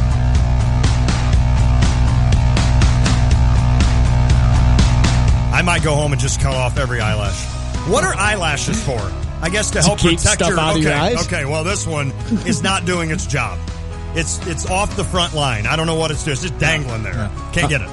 Malcolm Hill will be in studio here in this hour. We'll talk to him, the Illini senior star. We were talking before if we could have one guest in studio. Yeah. You said you've got a great one you're going to keep for the year. Yes, and we did get a text, though, from a 217 texter. Since they're both retired, you guys could have Tom Herr and Frank Thomas come in together. Of course, it wouldn't be great radio since neither of you would be able to speak. We wouldn't. We would be sitting here. I'd have to ask Frank questions. You'd have to ask Tom questions. I don't know much about Tommy Herr, well, right. except he played second base and had one great, what was it, 84 season? 85. He had a couple of good. He had 100 ribbies one year. Right, I think that was 84. Was it 84? Yeah. Look, you know more about him than I do. I need to go back and look at his stats again. Little switch hitter though. I tried to get Tom Herr. He was clutch. I've tried to get Frank Thomas on the show. I know. I reached out through his Big Hurt beer. You did? I figured, hey, he's going to throw his beer out there. I've always said that. I remember thinking this like when we were 4 years. We're not. It was 85. He had 110 RBI. Tommy Herr. That's awesome. Tommy Herr. I think he's big now. Like kind of Bartolo Colon big. Oh, Frank's still big. Right. Just added a few You know, I follow Tommy Herr on Twitter. Yeah. And my boys for Father's Day a couple of years ago got me a Tommy Herr autographed baseball, so I took a picture of it and I included Tommy in it and said, "Hey, this is a great Father's Day." Never responded. Never. I don't know that he likes or he knows that I like him that much. How about Matt Damon? Justin Timberlake. Yeah, right. I'm not going there. I'm going for a really interesting interview. I think a person who would talk a lot. Yes. Has had some trials and tribulations to make it really interesting. I would love to have Jeremy Richmond in studio. Oh, that'd be good. I'd love to have him Jeremy, in studio. that would be. That'd be really good. I think that'd be a really... Illini fans would love to hear from him. And I think, obviously the fun-loving interviews are always fun. Right. But when you get somebody on there who's been through that, had that high expectations, and, he hasn't said much since. I mean, he's had some things, and I still think he's trying for a career. I follow him on Twitter, and it seems like he's trying to do right things and grow up a little bit. But I think that'd be a really interesting. That'd be a powerful one. I mean, a lot of Illini fans would be anxious to kind of understand what went wrong for him and I mean, he went down a bad path, and obviously you root for kids like that. I mean, all these athletes, I know there's times where you get frustrated and whatever, but we root for all these kids, no doubt. So that would be a good one. The other one I thought of was Adam Wainwright. Adam Wainwright would be fun. Uncle Charlie would sit here and talk for a while. We're going to take a quick break. When we come back, Illini senior Malcolm Hill. Sweet. It's the Tay and J Show. Hi, it's Corey with Max Twin City Recycling. We pride ourselves on giving the area an outlet to recycle and get paid for their unwanted metals. We're taking our community focus a step further with our Recycling for a Cause program. Each month, Max Twin City will choose a different local charity to feature in an effort to raise money for those causes. Visit maxrecycling.com for a complete list of program details.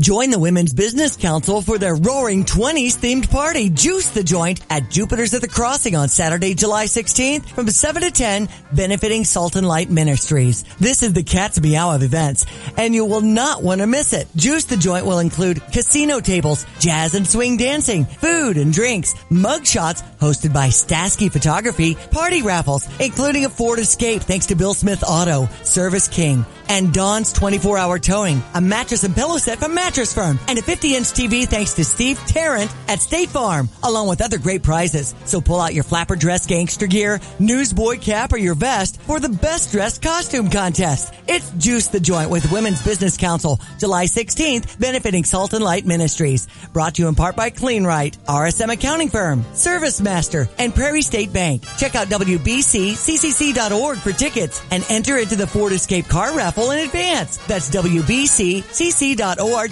Coach Mike Ditka is not just talking sports. What'll he say next? Hear him here Monday and Friday mornings from 7:30 to 8 with Brother Johnny and me, Stevie J, on ESPN Radio 93.5.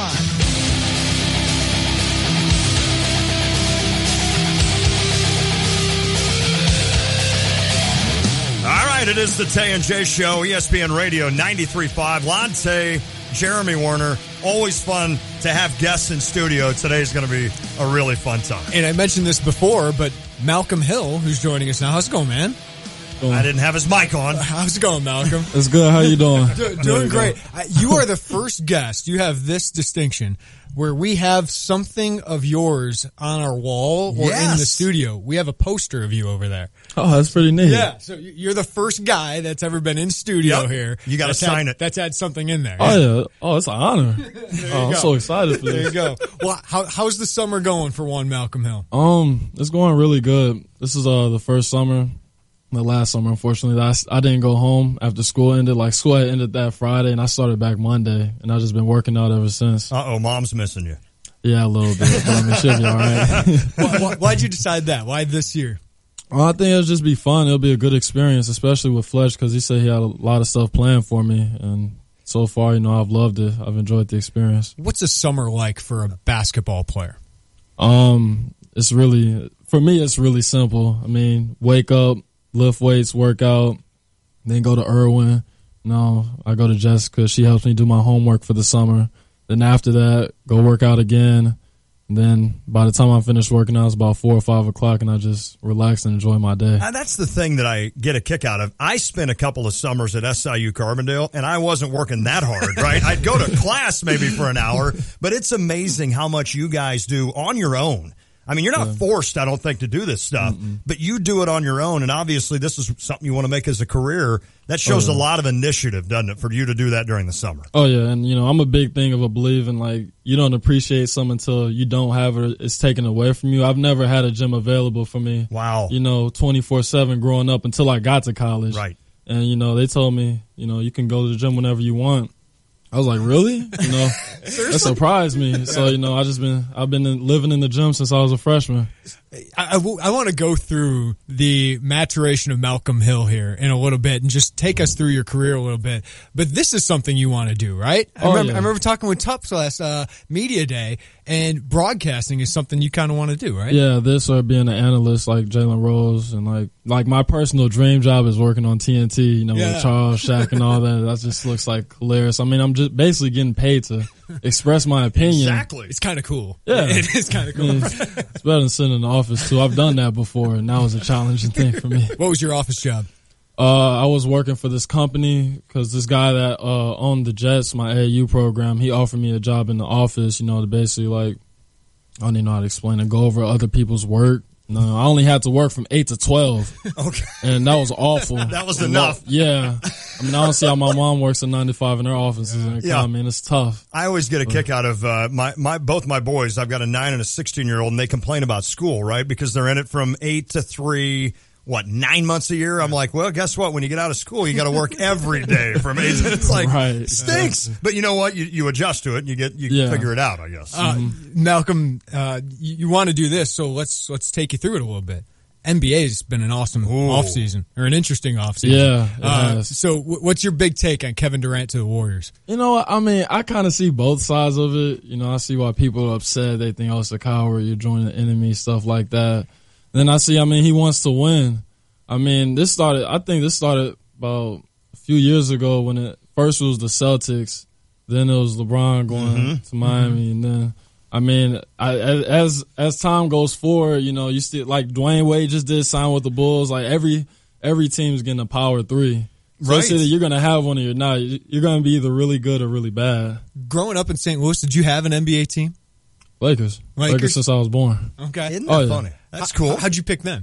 Oh, my dad was a fan of Lakers, following my dad's footsteps. He was a Magic. He was in that era. Yeah. Absolutely. Yeah, I'm a big Sixers fan in that little era, but you had the Lakers and the Celtics. That's a lot of guys my age rooted for. Besides the Bulls, he was a huge Michael Jordan fan. Well, yeah. But other than that, Lakers fan. He was pretty good. Malcolm, I kind of want to go through this chronologically a little bit with you. You arrived on campus as a 17-year-old freshman. Yeah. But at 16, I believe, you had a scary, scary moment where you woke up and your arm started to feel numb. Yeah. Take our listeners through that. What happened and how that's I would imagine that changes your perspective. Well, at first, I woke up with a swollen arm and I played 2 basketball games. It was the summertime. And I was like, my arm doesn't look right, feel right. And they're like, dang, Malcolm, when you get so strong? Until they looked at my other arm and they were like, what's up with your right arm? But basically, we went to the doctors and they didn't know what was wrong at first, so they just put me on blood thinners for about, a week. And then once we had a doctor change, the other doctor figured out what it was. It's basically like something that happens to old people. That's why they couldn't figure it out. Why'd you look at me? He totally stared at me. He's been looking at Jeremy the entire time, and then he said old person, and he looked right at me. Feel left out. That was fantastic. Okay, I interrupted you. Sorry. I don't hear very well. I'm too old over here, Malcolm. That was great. But, you're fine. So basically, I went from being on blood thinners to having a surgery where they first cleaned out the blood clots. Yeah. And then that was in my system. And what caused the blood clots was I had a bruised rib. And it basically healed itself and started pressing up against my vein, which caused the blood clot. Holy cow. Yeah. How scary is that? I mean, that's scary. I wasn't really, they kind of left me out of they told me everything after. Right. But at first, I was like, okay, I have a blood clot. What's the big deal? My mom was like, are you serious? Right. I was like, all right, what's the big deal? Well, and at 16, you think you're infallible, right? Absolutely. Yeah, I'm like, all right, I'm going to be fine, right? My mom was kind of in tears, but... the first surgery was 50 minutes. I was awake for that. Where they went in my arm. That's where I have this. Nobody sees this scar right here on my wrist. Oh, yeah. Yeah. And then the second one was 10 hours. Wow. Yeah. You got a big scar in your chest, right? Yeah. Oh, yeah. So they had to go in that way. To alleviate that, they had to get the rib off the vein? Yeah, they just cut it out. Okay. I still have the rib at home. Do you really? Where do you keep it in? Oh, it's in the kitchen. My mom has it. Unless my mom moved it. Unless you moved it. Where's it sitting at in the kitchen? I mean, on the sink counter. Is it enclosed or? It's in a case. It's not just out there. Baby's rib, man. I like that. That so I mean, you go through that process. I mean, even at 16 years old, are you thinking that wow, that's a life change? I could have died or anything like that? Or at 16, are you so sheltered that you don't think of that? After what I learned, I think I could have just. The doctor basically said I could just pass out and died on the spot when I was playing basketball because they said my blood flow would just stop, just passed out. But when I first got out of surgery, I was like, there's no way I'm recovering from this. because my scar, it was like swollen and I couldn't move. I didn't get out of the bed for a few days because I couldn't eat for a couple days because the medicine, I just puke it out. I couldn't even drink water. Man. And then I had to basically, learn how to breathe again. Wow. And like the first day I couldn't sleep at night because if I was breathing wrong or didn't breathe, like the right way, the monitor would just wake me up. Sure. And I couldn't sleep. See, that'd be scary then the next time you went out and really went at it at basketball. You know what I'm saying? Yeah. I think that would be scary for me mentally to say, and you hear that a lot about athletes, that maybe sometimes the hardest thing is mentally getting over the injury in your mind saying, I'm fine. Oh, yeah, for so sure. I'm sure you had to do that a couple of times to get over that. And then, it took me a month or two to be able to lift my arm above my head. Wow. So, yeah. That's tough. So you get better slowly and gradually. I know it took some time, and then you arrive as a 17-year-old freshman. You're a lot younger than everybody else. Right. Was that a good thing growing up, or is that good? Or Oh, I appreciate it now, but at the time I hated it because I had to go against grown men every day. Joe and Ray. Right. Yeah. So, and then learning the four, I had to go against Iki, fifth-year senior, and Nana. So, yeah, it was awful my freshman year. You get to my age, you'll appreciate that. You'll appreciate being a young one. How difficult was that freshman year? Were there moments where you sat there and go, I don't know if I can do this? Oh, yeah. You can ask Coach Walker. I was like, can I redshirt this year? I felt like I personally wasn't ready. I remember walking home, after practice one time, I was talking to my AAU coach and mom. I was like, I don't think I can do this. I don't think this is for me. I don't even know why they recruited me. Wow. It was tough. Do you think most players go through that moment?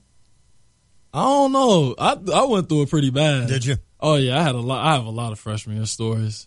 Well, I'm sure it's tough when you are averaging what you average in high school and you're kind of the big fish, if you will, and then you come here and you're going against Nana and Iki and these guys like you're talking about. I'm sure you start doubting yourself. Oh, yeah, for sure. But, that didn't discourage me from working out every day. Those were the times where I used to spend the night at Ubba and just shoot on the gun. Like remember in the summertime, I made 30,000 shots. Right. And, I just was really dedicated to getting better at basketball. What do you mean you have a lot of freshman stories? Is that like... I'll give you one where we had a conditioning drill or whatever for practice, and we basically had to do 10 suicides in 10 minutes. I got to about the 7th suicide. I couldn't run no more. I was really at the point crying and running at the same time. And Nana was carrying me, forcing me to do it. I couldn't run no more. Isn't that neat? You see a leader right there, right? Nana Egwin. Those are kind of things you see that you can carry on this year. Oh, yeah. Who are you going to be carrying this year?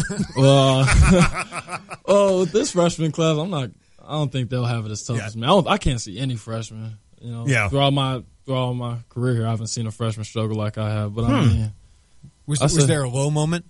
Freshman year? Yeah. Oh, there was plenty of them. Like I said, I was crying on the phone. What was the lowest moment? Lowest moment?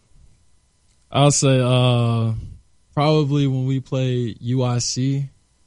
I didn't play that much. I was pretty emotional in the locker room. The coaches brought me in and talked to me. I was pretty emotional about it. After that, kind of got it figured out. Just started learning.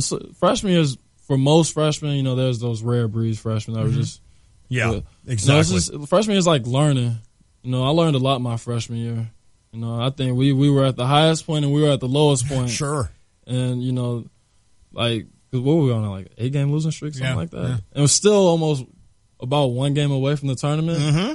And toward the end, I started playing more. It was just fun. I learned a lot of stuff my freshman year. I bet. What was the moment that you finally said, all right, I do belong? I do belong here. Do you remember? Penn State. Okay. My first start. That was that was during our losing streak. And it was a road game, too. And I think I had 8 or 10 points.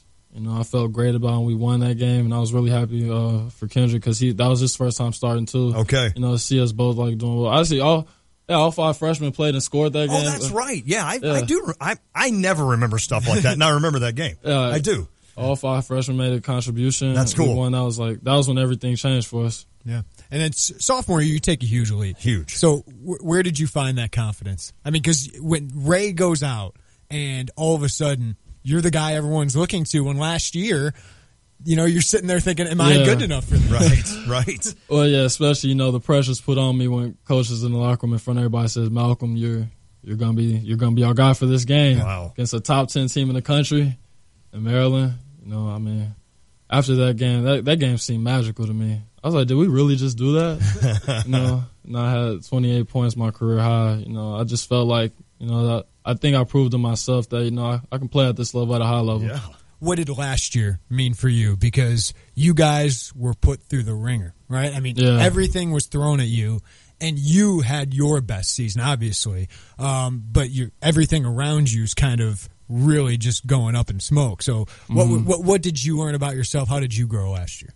I think last year, I think that prepared me for this year, because I think we personally and as a team, we went through like the toughest struggle. It's been the toughest struggle I've ever been a part of, team-wise. I've never seen an injury bug like that. Oh. And to be honest, I thought it was really encouraging, because when we had all our players for the one game against UAB, and not everybody was even 100%. Sure. I had 9 points and we won by about 15. I was like, we could be really good.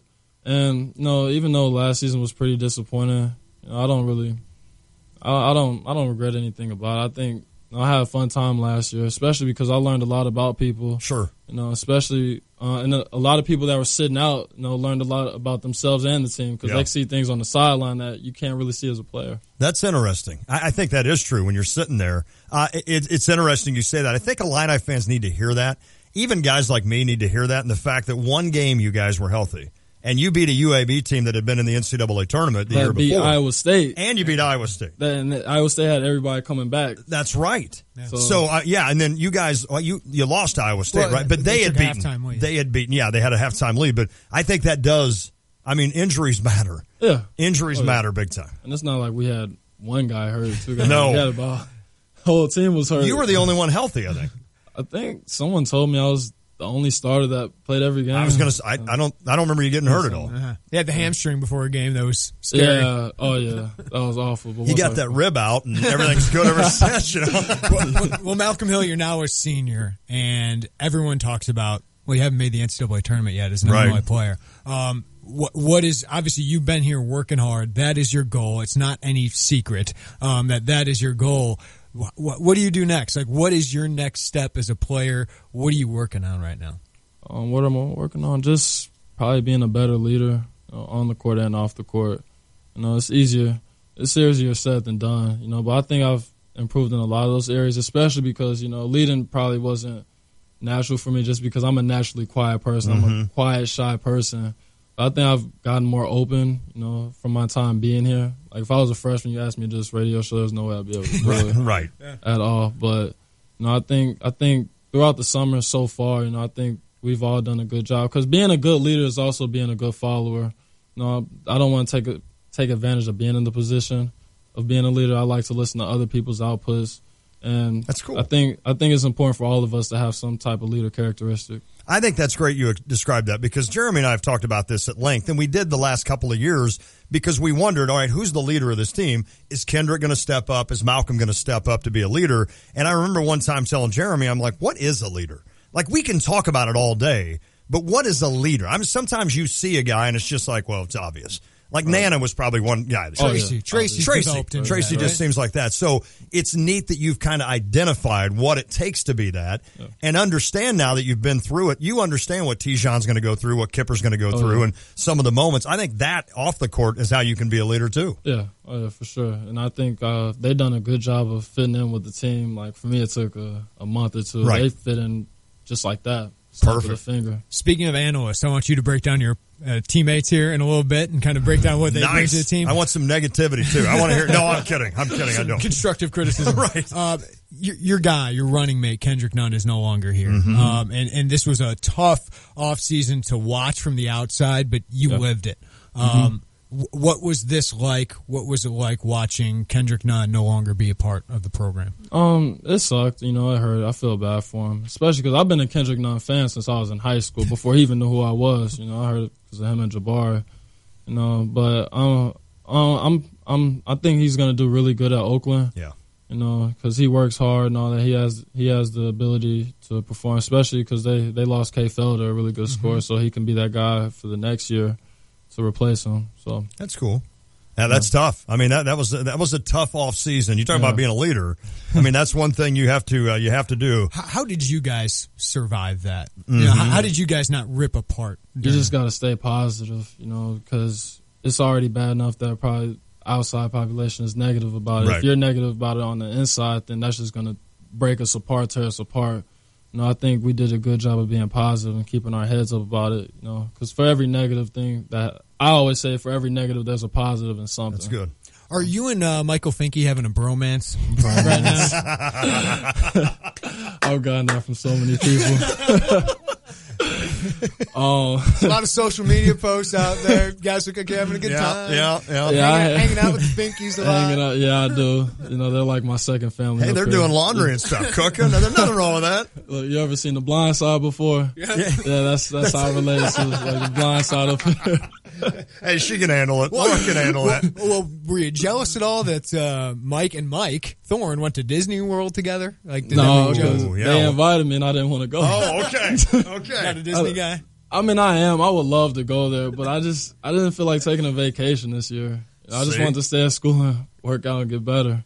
It's all business, man. No doubt. I like hearing that, man. I'm a pretty laid back, chill person. Like, I don't do too much outside of basketball. Just relax. And I felt like going to Disney, I'd have been like a little too much, you know. I could say that for later. Malcolm's checking Facebook every day. What's Thorne and Finke doing now? That should be me there, right? So why have you guys connected? Why have you and Mike connected? I think it started with his mom, because Mrs. Fink, she was just always like, you know, Malcolm, you're always invited anytime. You know, so I just decided one day, all right, let me go over there. And they had 2 dogs. That was real encouraging. I love dogs. You know, so I went over there, and I think just they accepted me. You know, I really appreciated that, especially because, you know, I'm always to myself a lot, and to be able to go to a second home and just go there and relax. You know, that's cool. I really enjoy it. That's a good family. That's a good family. So let's put on your analyst hat once again and talk about your team a little bit. Obviously, we've talked about you. We know you as a player here, but you need other guys to step up. How's Mike Thorne looking? Oh, he's looking really good. I think right now he's looking better now than he did when he came back. Last year when he tried to play against Indiana. He's looking real well. LeBron's looking really good too. I love LeBron's game. He's so talented. I don't think people realize that. But I mean, he's played a couple games with us, not too much, but he looks great in workouts though. Yeah, and he gives you, him and Mike obviously give you something you don't have. Like Mike, you can play through him, but LeBron, what does he add that you didn't have last year? Oh, craziness. Every team. I always say every team has that one crazy guy that just gives the team life. A lot of people, if they don't know LeBron, if they just see him play basketball, they probably think he's like a mean, nasty dude. But like off the court, he's like the nicest dude you'll ever meet, ever. So I think he just brings that toughness and physicality that a lot of teams need. And I think we were missing out a little bit last year, but. With him and Kipper's like that too. Sure. So we got 2 guys like that. Well, and LeBron on the European trip, he dominated that trip. And so I think for Illinois fans, we kind of missed the boat a little bit last year because we didn't have him. Last year we're talking about that's your breakout guy. Absolutely. That's the X factor. Absolutely. And then he's gone, and now it's like everyone's not really focused on him. Yeah. I think we have a lot of guys this year that can step out. Like I said, I think we have a really good team. Just we have to learn how to play together and unlock the potential out of everybody. And once we figure that out, I think we'll be okay. You mentioned Kipper. Yeah. No one has any idea what he does. No. Everyone's really intrigued. He's got some pipes, man. He's built. He's buff. You called him, I think, Jimmy Butler 2.0. But what do you see out of him right now? He's really strong and physical, loves to compete. Like, he goes at me every day. Every time we do open gym, he's always on the other team. He has a really good mid-range game, which reminds me of myself. And he likes to post the ball up. I wasn't really much of a post player my freshman year either, and he's got some of that already. So I think once he starts developing that and once he gets better with his three-point shot, he can be really good. We don't even have to introduce him, but I've realized we only did it once. Malcolm Hill is our guest, Illini senior guard. We're talking to him this hour, getting some feedback. A lot on Malcolm, now kind of on the rest of the team. Matt Morgan made a jump last year, and I didn't see that coming. But, man, he got to the point where you can't wait to get him back this year now to see what he can do this year. What happened to him? What elevated him? What snapped for him confidence-wise to get him to play like he did? To be honest, I have no idea. I have no idea. I mean, it's crazy, too, because I remember seeing him freshman year playing against Nana. Mm-hmm. Like, they would play one-on-one. He couldn't even get the ball to touch the rim against Nana. And now to see him he just dominated out of nowhere, too. Right. Outplayed Diamond Stone. Right? Yeah. Had his career highs against him. And, you know, he just, I don't know when it happened, but I just remember he just started being more aggressive. And the great thing about him is you know, it's like a positive and negative, but he doesn't take it too serious. He's just relaxed all the time. He seems like it. Yeah, but I think he added that physicality that he was kind of always missing, you know, so now it's just building off his confidence. I mean, he's always had the automatic 15-footer. Now he can, like, play one-on-one in the post. Yeah. Nice. It's a positive. The inside should be fun. Yeah. I mean, would you rather play the 3? Is that your spot? Yeah. Yeah. I play perimeter. I mean, so Thorn back is your 5, LaRon 4, you got Mav 5, Michael Finke 4. I mean, it automatically puts you at the 3, and I'm excited. I'm excited for. I know we're still asking about. What does that open up for you? What does that open? What do you mean by that? Just moving back to your natural position. What does that allow for the team? What does that allow for you? I say it's just allow me to be, you know, the most comfortable I've probably ever been on the court, just playing the 3, you know, consistently. I mean, it reminds me of UAB when UAB and Iowa State, I just played exclusively the 3, and I loved it. Mm-hmm. You know, not saying I can't play the 4, sometimes the 5. You know, I can do that. The 2, the 1. Yeah, whatever we need. But I mean, you know, I think I just really enjoy being on the perimeter. Yeah, especially being strong and physical. I think that was a good thing about playing the 4 and the 5. You know, the previous years I got really strong. Got more physical. Yeah. With Kendrick gone, we know Jalen Coleman-Lands is pretty good, but now he's got to step up a little bit more. What's his next step? What do you see out of him? Once he improves on the defensive end and gets stronger, he's already strong. But once he gets stronger, he'll be really good. I think he'll be really good. AJ's been looking really good this summer. DJ's been looking really good this summer. We've all improved, so you know it should be fun, competitive battles in practice. You know, at the same time, getting each other better. How does a good summer translate? Like, how do you get that to translate? Because it seems like everyone's got a good offseason. Right? How does that translate to the season? I say if you stay consistent with working out, going into school that first semester, then that's how it translates. Because a lot of people, you know, they build that skill in the summertime. Sure. And then go back home, relax, and come back. They just have so much schoolwork and so many things to do. It's harder to find free time in the gym, you know, to maintain those skill levels. What people didn't see, Malcolm texted Jalen right before he said, well, he needs to get better defensively. That's being a leader. I mean, he's listening right now, and he's like, JCL's like, I got to get better defensively. I like that. What is Tracy Abrams? I am so excited and so hopeful that kid gets to play an entire season. I think every Illinois fan cannot wait. He's been through enough. I mean, he's been through enough with these injuries. What can he? I think for a lot, I'm one included. I forget what he brings to the team almost. I forget what he was playing. You know, I remember his last shot. I remember a lot of that. I know what he can do as a point guard, but what can he help you guys with and really on the court and off this year? Well, like everybody knows, like his leadership, of course, on the court. You know, he's really energetic and all that stuff. But I just say his aggressiveness on both offense and defense. You know, that just adds another element to our table. You know, because he loves getting scrappy, playing on the ball, and on offense, you know, have to respect him. Mm-hmm. You know, he's capable of scoring, and he's capable of making plays for other people. Tijon Lucas, everyone's excited to add a point guard who's a 4-star recruit. He's a young guy, just like you were coming 17, in. He's a baby. I mean, is he playing like a baby, or is he? I haven't seen him play yet. Yeah, because he's kind of hurt still. He's still recovering, but I mean, he's shooting. From what I've seen, he shoots the ball really well. That's all I can say about that. I mean, he's getting stronger with Fletch. I mean, Fletch is proven, so by the time season comes around, you know, he should be a lot stronger. All that stuff. Is Fletch scary? You know, we first met Fletch. You know, love Coach Bass. He was about 5'3". You know, he was strong too. Right. When you see a 6'8", 6'9" strength coach, swole. You know, has an intimidating look. If you never seen him, never talked to him, you think he's the scariest man alive. I was intimidated. It's like, I don't want to go near that guy. Yeah. Ping pong champ. Right? Yeah. You know, once you get to know Fletch, you know, he's a pretty funny guy, but he made a strong first impression, like no games. Yeah. Yeah. Did you get a bill in the mail for the, or no, that wasn't Malcolm. Well, was that you that broke the backboard? Oh, yeah. Did you get a bill in the mail for that, or how's that work? I guess that just came out my scholarship. I know you've talked about it with some people, but what was that moment like? Breaking a backboard. I don't know if you were trying to do it, but... Well, I was scared at first. I didn't know if I was going to get in trouble or not. But then I looked at it as a positive. I mean, I could say I'm just getting stronger. Look, the summer plan workout's working. So, yeah, that was my first time ever breaking a backboard. Yeah, Derek Burson's tweeting that out to every other Big Ten team. Malcolm's getting stronger, baby. He's breaking backboards. I love it. I mean, what have you seen? Like your strength gains. Obviously, I mean, you're getting man strength, but you're also going through this program. Like, what results have you seen? I said the biggest thing I've seen is my athleticism. You know, I think my legs are a lot stronger than they are compared to last year, and that's actually helped on my jump shot too. You know, I'm more flexible. You know, I can get lower. I'm playing lower because I usually play straight up. I can play lower, and like you said, I've gotten stronger. I think summer one staying here was really beneficial for me. Obviously, you're so focused on this year, but you want to play at the next level, sure. Right? I mean, what do you think you got to show to do that?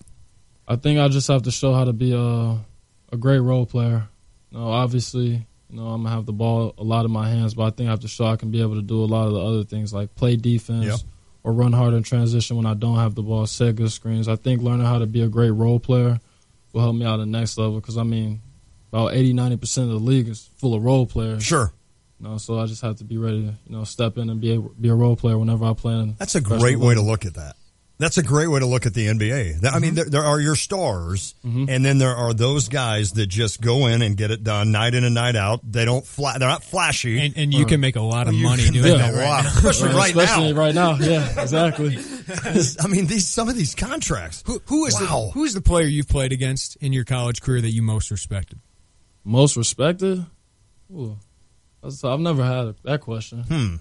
Who'd you play? Chris Dunn last year, right? You played against Dunn last year. They shut him down. They did. Yeah. Lang, is that? How'd you say the kid's name from Iowa State? George Niang. Yeah, or Niang. Yeah. Is there a Big Ten guy that you were just like, man, that guy? Yogi. I mean, I respect almost everybody I play against. Yeah. So, that's a political answer. I mean, hey, this isn't Big Ten Media Day, Malcolm. I can't say this. I'll say the toughest guy I played against was probably Nick Stauskas. Oh, yeah. Never played him. Like, the stuff. Like, if I never get a chance to play against Steph Curry, I have an idea what it's like. Because, I mean, whenever he played against us, he couldn't miss. I had a man crush on him. I loved watching him. In that offense, he just went crazy. Yeah, had swagger about himself, too. I was just like, dang, he's monster. That's funny, Malcolm, because like fans, we sit there and I'll say that Nick Stauskas hasn't missed a shot against Illinois ever, like his entire life. Yeah. That's funny that you guys also noticed that as well. I know you noticed it. I'm sure Coach Gross is telling you, but I mean, some guys then there's some guys that struggle against you, but then there's some guys that just, I don't care what you do, you can't. I'm sure you guys going into that game, I'm sure all of you said, hey, don't let Stauskas shoot, and yet he's making 40-footers off the dribble. Yeah, I mean, him and Bo Beach from North Florida. Oh, man. That's right. That was ridiculous. Yes. There was literally a time where he pump faked and took one dribble, shot off one leg. It's not like the shot clock was running low. He just said, let me just shoot this. Let's see what happens. Feeling it. Yeah, that game was just kind of everything went wrong that could go wrong. Yeah, and, you know, we went into the game like he can really shoot the ball, like probably player of the year in this conference. Yeah. But, like. Not like that. No, not at all. I want to ask you, we got a lot of Bulls fans around here. Denzel Valentine, just selected by the Bulls. What was he like to play against? I played against and with him, you know, at the USA. Oh, tryouts. Okay, that's right. You know, I'm a big fan of Denzel Valentine. I thought he was the best player in college basketball last year. Cool. Could be biased because, you know, Big Ten player. But, you know, I'm really excited and happy to see how he does this year in the NBA. You know, I'm a big Denzel Valentine fan. We had some people tweeting some questions for you, and I tried to make them more fun. So I'm going to do some quick shooters at you. Ranch or blue cheese? Ranch. Now, who likes blue cheese? Does anybody? I don't like the chunk. No, it's right. Why do they always offer blue cheese? Is a hot dog a sandwich? Ooh.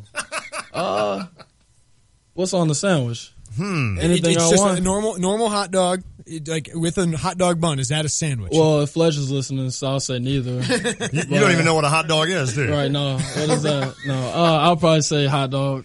Favorite cookout side dish? Favorite cookout? Like side dish. If you have hamburgers, what do you want with your hamburgers? Probably chips. Yeah, chips and dip. Ketchup. Do you dip the fries in ketchup? You don't eat fries. Of course. Do you dip your fries in ketchup, or do you put them on, sprinkle out? Dip. I'm a big dipper guy. I dip everything.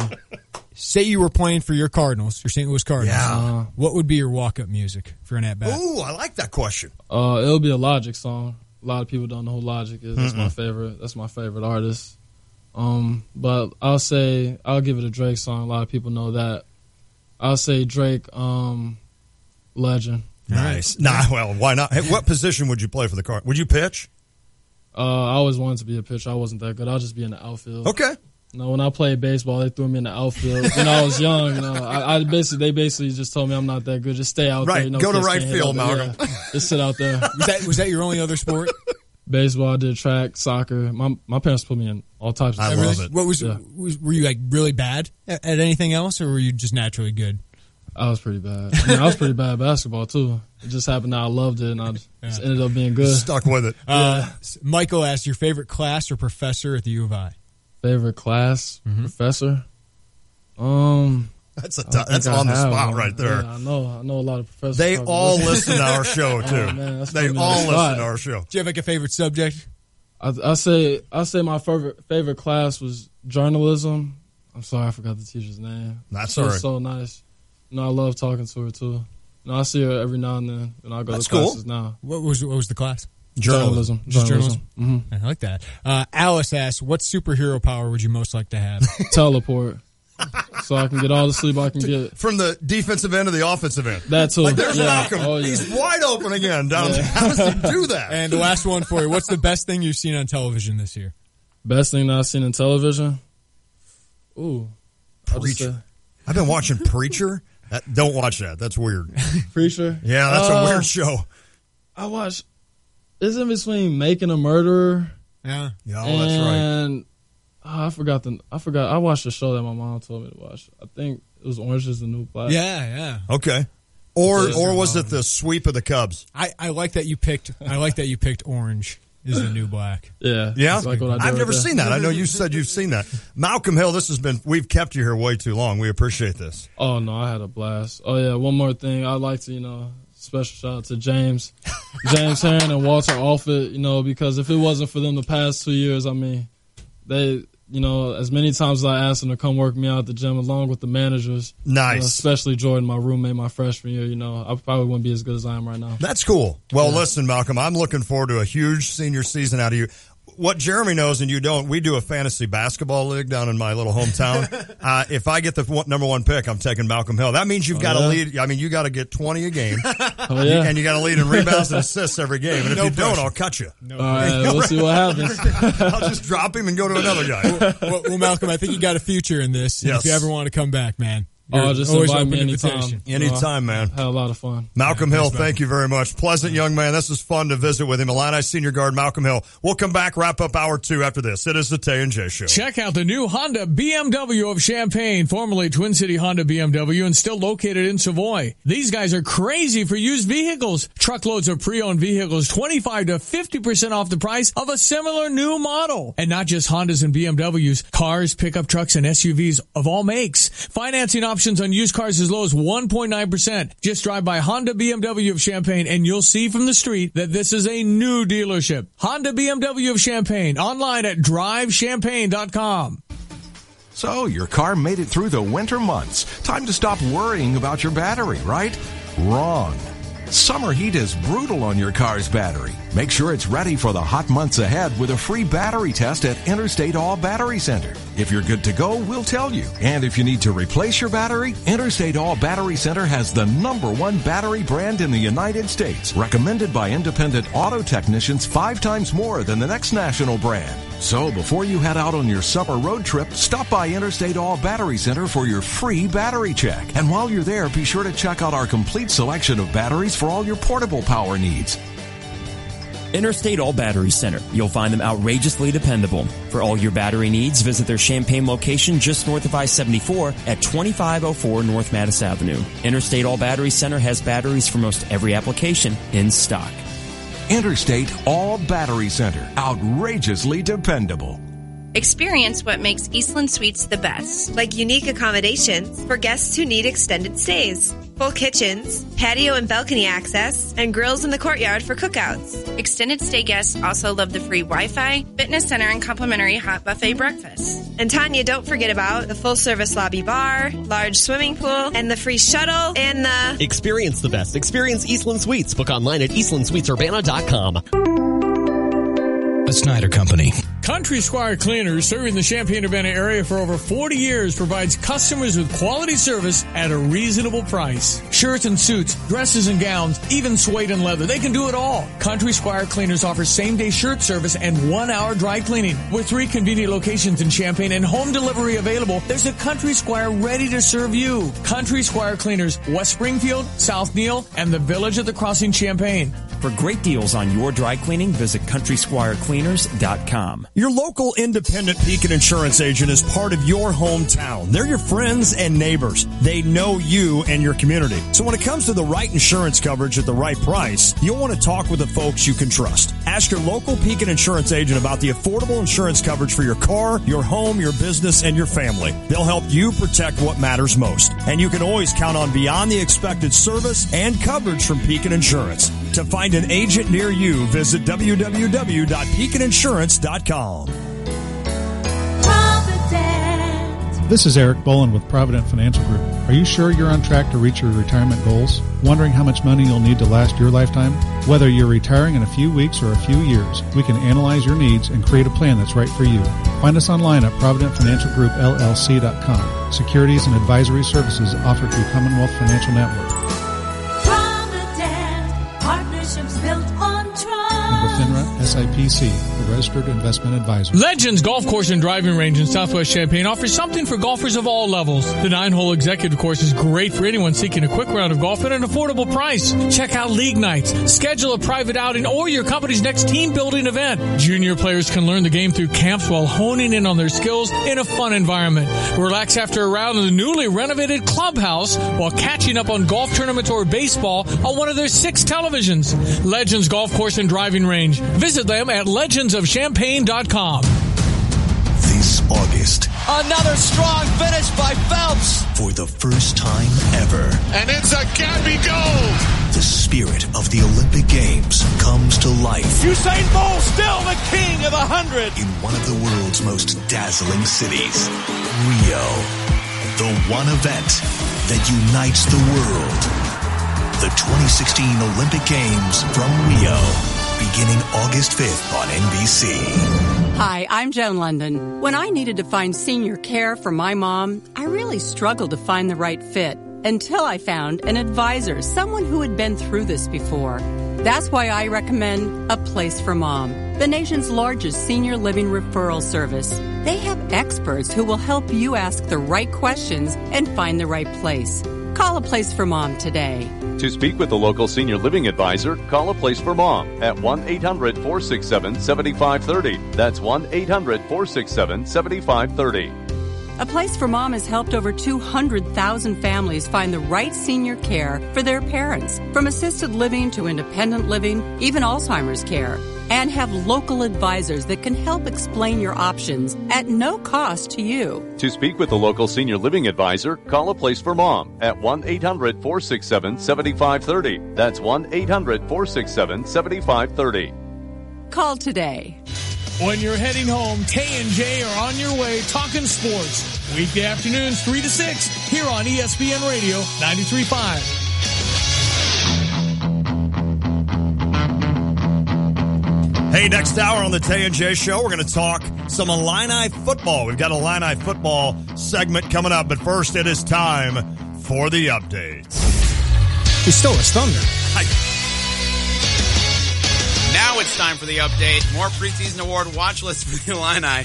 After Wes Lunt was named to the Maxwell, DeJuan Smoot named to the Bednarik, and Joe Spencer to the Remington, Hardy Nickerson has been named to the Gursky watch list, which awards the nation's top defensive player at the end of the season. Nickerson is a senior linebacker who transferred from Cal because his dad, Hardy Nickerson Sr., is the new defensive coordinator. He's immediately eligible after graduating with a degree in legal studies last year. At Cal, he was a 3-year starter at linebacker and a team captain in 2015. He recorded 246 tackles, 9 for loss, 1 pick, and forced 2 fumbles in his 35 career games. and had a season-high 112 tackles last year. MLB, the Cubs have lost 13 of the last 18 and 3 of the last 4 against the Braves. Take a deep breath. Everything will be okay. Tonight, they head to Pittsburgh for their last series before the All-Star break. Jake Arrieta is on the hill against Francisco Liriano. Arrieta has been cold recently, raising his 1.56 ERA to 2.33 in his last 6 starts. But Liriano, he hasn't been much better either. The Cards are finishing off the first half against the Brewers. It's the Brewers' best, Jimmy Nelson versus Michael Wacha in a battle of young Texan righties. The 27-year-old Nelson is 5-7 with a 3.65 ERA, and it's always been a tough matchup for his opponents. The White Sox are back in action tonight after an off day yesterday. They take on the Cub-beating Braves. Potential All-Star starter Chris Sale, who's 14-2 with a 2.93 ERA, battles Matt Wiesler, who's pretty much the opposite. 4.16 ERA, and he's 3-8. Larry Brown is stepping down as the SMU head coach after a contract dispute. The 75-year-old texted all the players this morning to inform them. This comes after a year where they were banned from the tournament after recruiting violations. Brown coached a total of 51 years, including 32 in the NBA. The Trailblazers waived Kansas forward and a former Illini recruiting target, Cliff Alexander, this morning to create room for Festus Ezeli on the roster. And Roger Federer, he lost. That will not be a 19th major title for him. Wow. Hey, Federer had issues the last round getting out. He was down to match point in 4th set, but ended up coming back and winning that one, but now knocked out. We've talked about it before.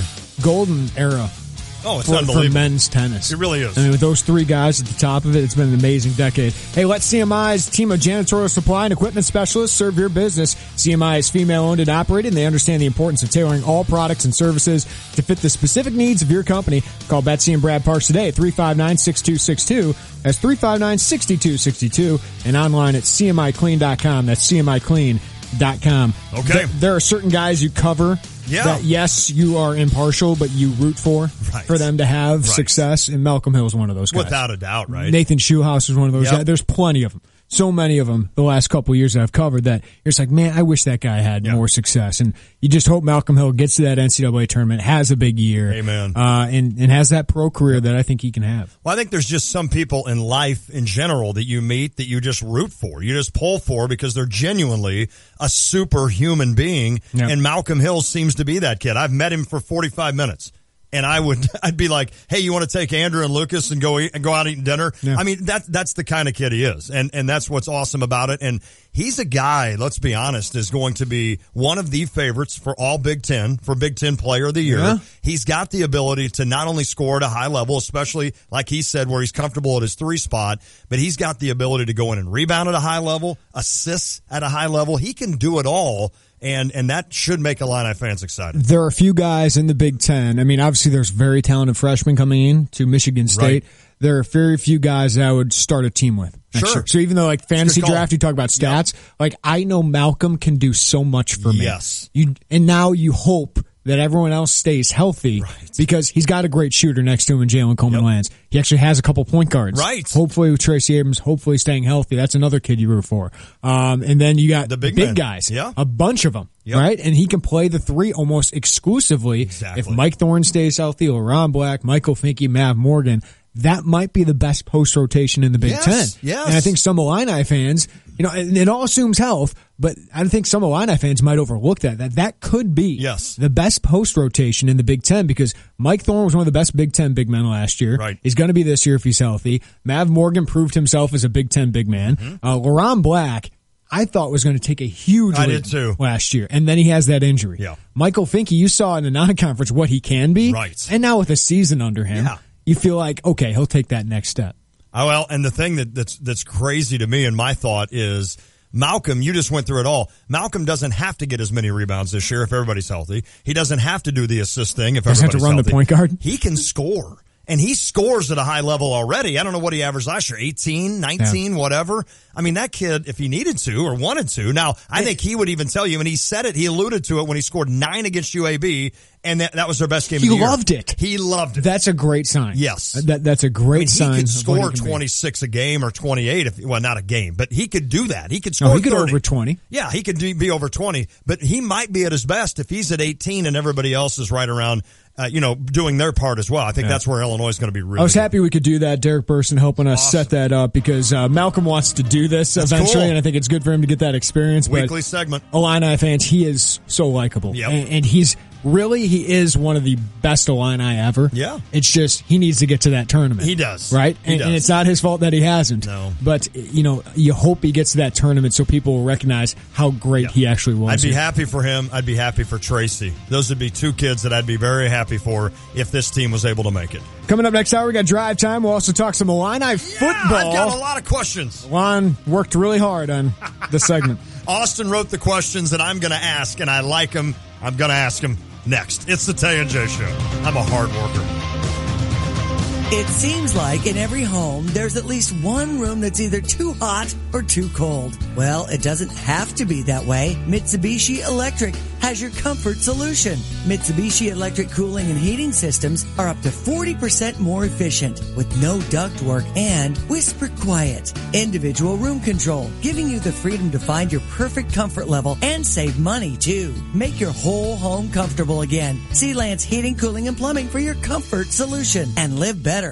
Hi, I'm Troy Lands from Lands Heating, Cooling, and Plumbing. Lands is your local Mitsubishi Electric Diamond dealer. Our technicians are experts at solving your comfort needs, one room or your whole house.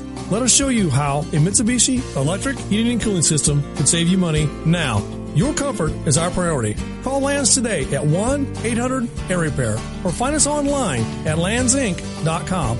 I'm Troy Lands, and you can count on my company because you can count on me. Urbana Business Association and the City of Urbana are excited to announce the second season of their Urbana Food Truck Rally Series. Gourmet food trucks from around the Urbana-Champaign area will converge in the Urbana Civic Center parking lot on the last Tuesday of each month from April through October from 11 a.m. to 2 p.m., rain or shine. So get out of your office, soak up some sun, and enjoy a great selection of CU's finest street food. For a list of participating food trucks or more information, please visit urbanabusiness.com or urbanaillinois.us. Live from the Habib BPC Studios, this is WSJK Tuscola, Champaign-Urbana, your home for the St. Louis Cardinals. Dallas and the nation are still in shock after a sniper killed 5 police officers and injured 7 in what is called a well-planned ambush-style attack. Fox News Radio's Jessica Rosenthal joining us live with the latest. And Kathleen, even though initially police thought multiple suspects could have been involved in the Dallas police attack, Homeland Security Secretary Jay Johnson said from New York Police Headquarters today, "At this time, there appears to have been one gunman with no known links to or inspiration from any international terrorist organization." And Dallas police used an explosive on a robot to kill the suspect, 25-year-old Micah Johnson, after he had barricaded himself inside a parking garage. The chief said talks broke down with him, and the suspect told him he wanted to kill white people, especially white police officers. Investigators have since searched the former Army reservist's home and say they found bomb-making materials, rifles, bulletproof vests, and a journal of combat tactics. Kathleen. Thanks, Jessica. Authorities are investigating the ambush attack on a police officer in Georgia. A man called 911 and opened fire on the officer who came to investigate. The officer returned fire. Both were wounded but expected to survive. Police officers have been targeted in Tennessee and Missouri after 2 killings of black men by police in Louisiana and Minnesota this week. Unclear if that was the motive in all of these ambush cases. Wall Street ends the week with a rally after a solid jobs report for June. The Dow climbing 250 points to close over 18,000. S&P jumping 31 points. NASDAQ up 79 points. The Labor Department reporting a gain of 287,000 jobs in June. And the unemployment rate also edging higher as more people start looking for work. Fox News Radio. Fair and balanced. I'm Nick Soboleski, a Select Quote agent with a true story that could save you hundreds of dollars a year. A woman named Linda just called. Her husband, Ray, has a $300,000 group life insurance policy, but is changing jobs and can't take it with him. Well, I impartially shopped the highly rated term life insurance companies we represent and found Ray, who is 41 and takes medication to control his cholesterol, a 10-year, $500,000 policy for under $26 a month. That's almost twice the coverage for less than half of what he had paid. If SelectQuote hasn't shopped for your life insurance, you're probably paying too much. For your free quote, call 1-800-467-5125. That's 1-800-467-5125. 1-800-467-5125. Or go to SelectQuote.com. We shop. You save. Get full details on the example policy at SelectQuote.com/commercials. Your price can vary depending on your health, issuing company, and other factors not available in all states. After the killing of 5 police officers and the wounding of 7 in Dallas last night, a plea from the White House for Congress to stop stalling on gun control. Far too many innocent lives have been lost to gun violence. And the president's profoundly concerned about that. White House spokesman Josh Earnest says there are common sense measures that could be taken to reduce gun deaths. In Utah, the first death in the continental U.S. linked to the Zika virus. The deceased individual was elderly and had an underlying medical condition.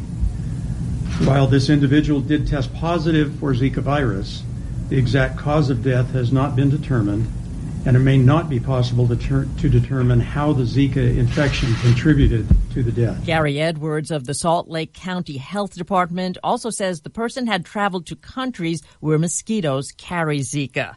A pro wrestler steps up in West Virginia. It was a welcome homecoming for wrestler Heath Slater, who returned to his home state of West Virginia to assist in the efforts to relieve the devastation brought about by recent flooding. Heath Miller, his real name, helped out by loading supplies at the Sophia Fire Department bingo hall and then left with volunteers to deliver items to Clay County flood victims. Miller graduated from Wyoming East High School in Pineville in 2002. He's been with the WWE since 2010. The June 23rd floods killed at least 23 people in West Virginia. Michelle Polino, Fox News. 68 companies are joining a legal fight against a North Carolina law that limits protections for LGBT people. The challenge, brought by the Justice Department, asks a judge to block a provision in that law that requires transgender individuals to use bathrooms that match the sex on their birth certificates. The companies include General Electric, Microsoft, and United Airlines. I'm Kathleen Maloney, Fox News Radio. Are we still talking about that? Yep. Here's your ESPN Radio 3-day forecast brought to you by Chief Bauer. Trust the AC experts at Chief Bauer Service Experts to help you keep cool all summer long. Call 866-EXPERTS or visit chiefbauer.com. Tonight, clear, low of 60. Tomorrow, a little cooler, mostly sunny, high 82, low of 59. Better running weather, Lon. Yeah. Sunday, sunny, clear, high 85, low of 62. Right now, mostly sunny, summery, 87 degrees. Oh, you know I'm going to... You knew I'd do it. You knew I'd do it. Drive time's coming up. We're going to talk Illini football at 5:25. Austin Berkland, executive producer, came up with a ton of questions. I know how to read, so I'll be able to throw them right at you. I want you to answer. Oh, I'm going to answer? Yeah, Austin will ask. Oh. I'll get you a depth chart in front of you so you can pick out your guys. Okay, you know what? I'll do it. I'd love to answer. So we're going to do that about 5:25. This is, by the way, the happiest and the best hour of the Tay and J Show because it's the last hour I have to work all stinking week.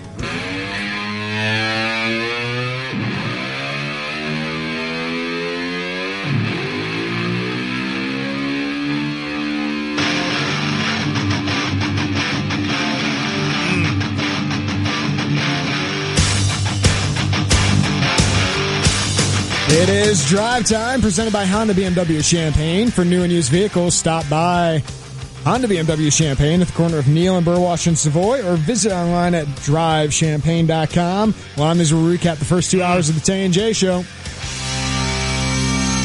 Well, I want to talk all about Malcolm Hill, but we did talk about other things in the first hour. We went through some baseball stuff. We also, though, started with Larry Brown. Larry Brown is out as SMU basketball coach. He's 75 years old. He wanted to coach 5 more years, which would take him to age 80, and SMU said, no, we're not going to want it. We're going to offer you 2 years if you want it. We're not giving you 5. So Larry Brown steps down, and Tim Jankovich, who a lot of you remember was over at Illinois State, he now becomes SMU's coach. And it was interesting to go through all the teams Larry Brown coached. Yes. It's unbelievable. Basically every team you can think of in the NBA. Right, just pick a team, and you ABA, probably have it. Yeah. NCAA, of course. What we didn't have to answer. What will you remember him most for? I think for me it's the Sixers. Okay. Because they went, even though they didn't win the finals, right? Like him and Allen Iverson were huge. Yes, huge they were. in the NBA. And even though Detroit won, Detroit started to get good under another coach. Can't remember his name. They were good under Rick Carlisle after that. Yeah. And he was only there for 3 years. Right. So, but Philadelphia was there for about 6-7 years. He grew with Allen Iverson, and they got all the way to the finals, took a 1-0 lead. That's what I'll remember Larry Brown for. Most people might have Kansas. That's me. That's me. You know, that was like my senior year of high school. I graduated, and I remember Danny Manning. You know, sometimes like Purvis Ellison, Danny Manning, sometimes there's that guy that's that figure that really stands out of and I think he was the most outstanding player, but it was always like the picture, the iconic. I think there's a picture of Danny like with his arm around Larry Brown. I think that's what I'd remember Larry for, but obviously I'm a Sixers fan and I remember the days there taking my squad to the NBA Finals. Larry wanted a 5-year extension until he's 80 years old, and as Gary Parrish of CBS Sports said, the contract would take him past the life expectancy date of a male in America. And so SMU rightfully was like, we'll give you 2 or 3, but 5? Right. No, we're not going to do that. Like I told you, when I'm 75 and I've made Larry Brown's kind of money, which unfortunately I don't, I'm not coaching anymore. I might think of retiring at that point. If I have that kind of money, I'm gonna sit on a beach somewhere. Go coach some high school kids. Amen. If you really want to do it that bad, there's a school in Florida. But I asked you this: if you're like, what level of basketball would you have to be to think of hiring a 75-year-old Larry Brown? Well, you answered it correctly. If you're a mid-major program that stinks, I'd throw $500,000 a year if you want to become relevant for a couple of years. How about SIU? Think of SIU right now. Because most programs at that level, your guy is either going to be fired in 4 years or he's going to leave for a better job in 3 or 4 years. That's correct. That's so correct. Might as well be Larry Brown. You know who we'd be perfect at? If Greg Marshall, if he would leave Wichita State. I think Wichita could do better than that. That's true. They're already paying $3.5 million to Marshall. That's a great point. They got a football program on the way. That's right. Yeah. That's a great point. But Larry was at the top of his game, led SMU to revival. Kept violating NCAA rules. Right, he cheated a lot. Hey, he's at the top of the game. He's like a young guy. Exactly. Sometimes it pays to cheat, kids. We also talked a lot of Cubs. They fell to the Braves in 11 innings last night. How do you fall to the Braves? What if you lose a series to the Braves and the Reds heading into the break? They've lost 7 of 8. They've lost 13 of 18 since Dexter Fowler went to the DL. Wow, did he mean that much? He was good. Table setter. They're 19 games over 500 now when they were what? Ridiculous 25 or 26, we were something like talking that. 130 wins at one point. Got Arrieta on the hill tonight against Francisco Liriano. Francisco, that's fun to say. Yeah. But they need bullpen help. They do. They need bullpen help. And we talked a lot about what do you do? Do you make the move? But the Yankees, who have your guy, Andrew Miller, do the Yankees even want to get rid of him? He's still got 2 years left on a contract, and you and I kind of broke down, all right, if the Yankees, and I don't remember who wrote the article. Jim Bowden of ESPN. And it was essentially, okay, if you're the Cubs, if you're the Yankees, you're going to ask for Kyle Schwarber first. Perfect for the American League, right? He can just sit there and bomb. Especially in the short porch. He'd hit 50 home runs in the Bronx. He could rake with the Yankees. The Cubs are going to say no to that. Then your second would probably be Diaz. Javi Baez. Or I'm sorry, Diaz. Baez. But like you said. Diaz is an all-star. Okay, he's a lot better than Javi Baez. I don't know that. But. I'm throwing in a little Cardinal jab there. I didn't mean to, actually. You'll say no to Javi Baez. Yes, you'll say no to him. And then what do you do? So, but if you're the Cubs, maybe Soler and another guy, if that's something the Yankees do you do that if you're the Yankees? No. I probably wouldn't. Ian Happ would really interest me if the Yankees, but I think I need more because Andrew Miller's an elite reliever. Right. The Yankees do plan on competing the next couple of years. Sure. So they don't just give him up for nothing. No. But no. Andrew Miller would be nice for the Cubs the next couple of years with this window you have. Well, if you're the Yankees, you don't trade Miller, and 2 years from now you're looking for a lefty out of the bullpen because you're contending for a World Series, and you sit there and knock yourself in the head because it's like, you know what, we had that guy, and we got rid of him.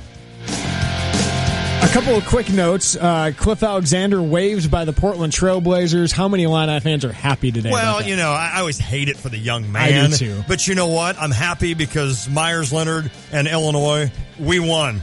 So there we go, Cliff. We beat you on this one because Myers still has a job with the Portland Trailblazers. I mean, you just think a guy, like, he went too early. Jeremy Richmond went too early. Like, stay another year. Like, Carlton Bragg's doing that, right? Yep. Carlton Bragg's going to be a star I agree this with next you. year for Kansas. Say Jeremiah Tillman comes to Illinois. Yep. It might be smart for him to stay 2 years because then he can develop. He can be a first-round pick, get that guaranteed money. Also, Hardy Nickerson, the little Hardy. Yeah, Hardy Jr. He was named to the Nagurski Award watch list, which goes to the best defensive player in the country. Led Cal in tackles, was third in the Pac-12 in tackles. We'll talk more about Illinois football, but I think that tells Illini fans if you didn't think he was going to be good. Right. He's good. Yeah. He's a really good college football player. He'll probably get a chance to play at the NFL. I don't know how high of a draft pick he'd be, but I think he'll get in an NFL camp. That's a big addition to your team. Well, and we talked all about it when he decided to transfer here, but I still almost feel like there wasn't enough noise around that. When Illinois had so many question marks at linebacker, and again, we're Mannheim gone, we're going to hit TJ this Neal right, gone. and we didn't know at the time if Julian Jones, is that right? Yes, you went from probably the 14th in the Big Ten linebacker crew to maybe 9 or 10. Huge. With those two additions, or maybe even better than that. Because your defensive line's going to be And what's the one thing that Illinois always has problems with? That's stopping the run, and that's what Nickerson can do. He's a big middle linebacker that can get up and do that. So excited for him to get, be named to that Nagurski Award, but also I'm excited just to have him out on the field. Also adds a lot of leadership as well. Amen. Malcolm Hill is the leader of Illini basketball. That was awesome. fun. We talked to him for about 30 minutes straight. It was like a podcast interview. So yes, you will want to podcast that later. What was your favorite part? Oh man, Was it the rib. The rib? It was the rib. I mean, well, no, my favorite part was when he said old and looked right at me. I'm like, why you got to do that? No, it was the rib. Yeah, I didn't realize he kept it at home. Like his mom keeps it at home. I'm excited for Malcolm. I'm excited for his senior year. I've talked to him about it before, but I hope all the fans enjoy his candor when he's talking about his freshman year. Right. I mean, he called his mom up at one point and said, "I don't think I can do this." Wow. Like he thought that low of himself. I mean, a 17-year-old kid going against Nana Agwu, John Eakey, Ravante Rice, and he was doubting himself. Yeah. He thought he didn't belong at the Big Ten. Like he said, he goes, "I don't know why they recruited me." And then the next year, he becomes the best player on the team when Ravante Rice is out. And now look at him. Second team All Big Ten. He's a Big Ten Player of the Year candidate this next year. It's been phenomenal to watch his resurgence. And he's the kid that could absolutely do anything you need. And he showed that last year. If you need rebounding, he can do it. Assists, he can do it. Defensively, he can do it. Now, I don't know that he has to do all that because he's got the starters around him if everybody's healthy, that Malcolm can just worry about scoring, worry about defense, but he can also do the rebounding and everything. I think he wants to play at the next level, and he understands what it takes to get there. Yeah, he said, "I got to be a role player. Yeah. If that's what I want to do, next level." And he can make a lot of money being a role player. I thought it interesting, too, that he skipped a trip to Disney so he could stay back here and work. It's all business right now. I love it. I love it. I think he sees that this is his last chance. The time's running out. This is my chance to do some big things. Also, he talked about Kendrick Nunn and how difficult that was because he said, I was a Kendrick Nunn fan before he knew me, watching him and Jabari doing their thing at Simeon. So they survived and they tried to stay positive, and seems like it's working out for them. That's Drive Time presented by Honda BMW Champaign. For new and used vehicles, stop by Honda BMW Champaign at the corner of Neal and Burwash in Savoy, or visit online at drivechampaign.com. I didn't spend any time. Austin Berkland, our executive producer, came up with a ton of Illinois football questions. It's time to get it. I'm ready. Let's get going on Illinois football. When we return, we'll do that. If you have any questions you want to weigh in, 359-2255. It's the Tay and J Show.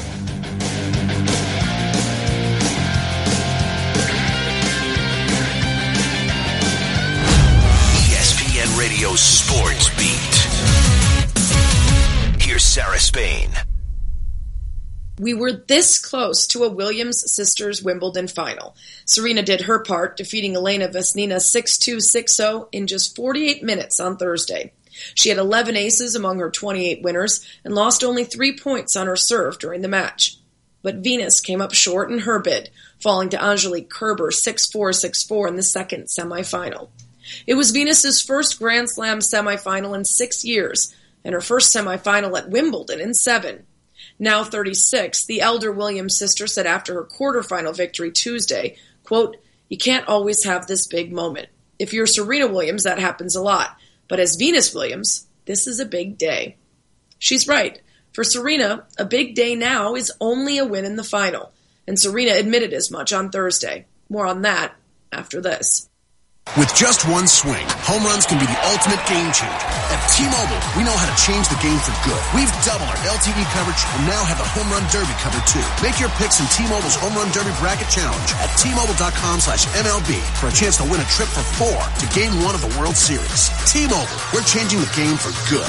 LTV doubled over 2015 and 2016. No purchase necessary to enter. Ends 7/11/16. Open to legal residents of the 50 U.S. and D.C. 18+. Void where prohibited. For official rules and details, visit MLB.com/Bracket Challenge. QL1, you've been talking a lot about Rocket Mortgage by Quicken Loans lately. What would you say is the best reason to use it? It's easy to use. You can get approved in minutes. It's convenient. Hey, QL1, I asked for the best reason. Oh, hold on. I wasn't finished. You can share your pay stubs and bank statements at the touch of a button so you get real numbers, not estimates. And 3, 2, 1.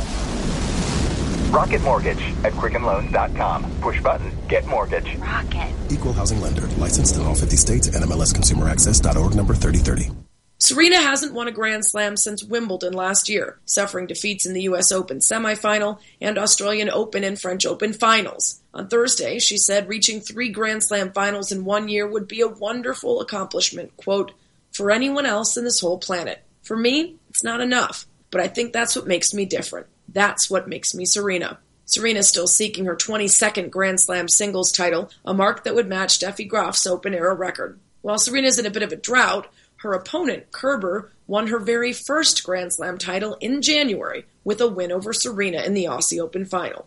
She'll try to play spoiler to Serena's bid for history yet again when they meet at center court on Saturday. It'll mark Kerber's second Grand Slam final, Serena's 28th. No pressure for the 28-year-old German. She's just facing one of the greatest female athletes of all time. Oh, sorry. As Serena said, quote, I prefer the word one of the greatest athletes of all time. With the ESPN Radio Sports Beat, Hello, this is Shane Coulter of Country Arbors Nursery. Country Arbors Nursery is the area's largest seller of plants, mulch, and landscape rock, and right now we're having our biggest sale of the year. All spring annuals are 50% off. 4-inch coleus, petunia, and geraniums are just $1, and all perennials are 10% off. Maples, oaks, and tree service berries are 20% off. While others are clearing the shelves, we're restocking daily with more beautiful plants. And now they're all on sale and the best prices of the year. So come out to Country Arbors Nursery. We're in Urbana on Windsor Road. You can find out more information and directions at countryarbors.com. No matter what age, braces can give you that beautiful smile you've been hoping for. If you have crooked teeth or a misaligned bite, West Main Dental in downtown Urbana has a variety of treatments that can help straighten your teeth, including braces, Invisalign, and retainers. And right now, West Main Dental is offering $500 off orthodontic services. That's right, $500 off. Call today for a free consultation to get that beautiful smile you deserve. Mention this ad to find out how you can save $500. Some restrictions apply. See office for details. The staff at West Main Dental is well trained, and they're dedicated in making your orthodontic treatment a memorable and enjoyable experience. Let West Main Dental give you the smile that you deserve. West Main Dental in downtown Urbana, 607-1292, and online at westmaindental.com. Hi, I'm Joan London. When I needed to find senior care for my mom, I really struggled to find the right fit until I found an advisor, someone who had been through this before.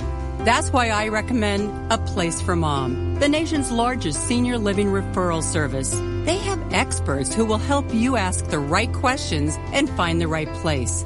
Call A Place for Mom today. To speak with the local senior living advisor, call A Place for Mom at 1-800-467-7530. That's 1-800-467-7530. A Place for Mom has helped over 200,000 families find the right senior care for their parents, from assisted living to independent living, even Alzheimer's care, and have local advisors that can help explain your options at no cost to you. To speak with the local senior living advisor, call A Place for Mom at 1-800-467-7530. That's 1-800-467-7530.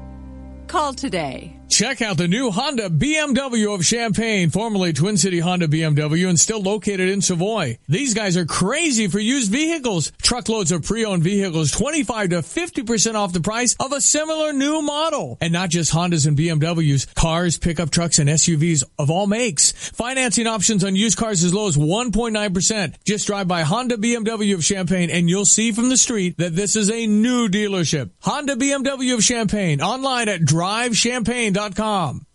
When you're heading home, Tay and J are on your way talking sports. Weekday afternoons 3 to 6 here on ESPN Radio 93.5.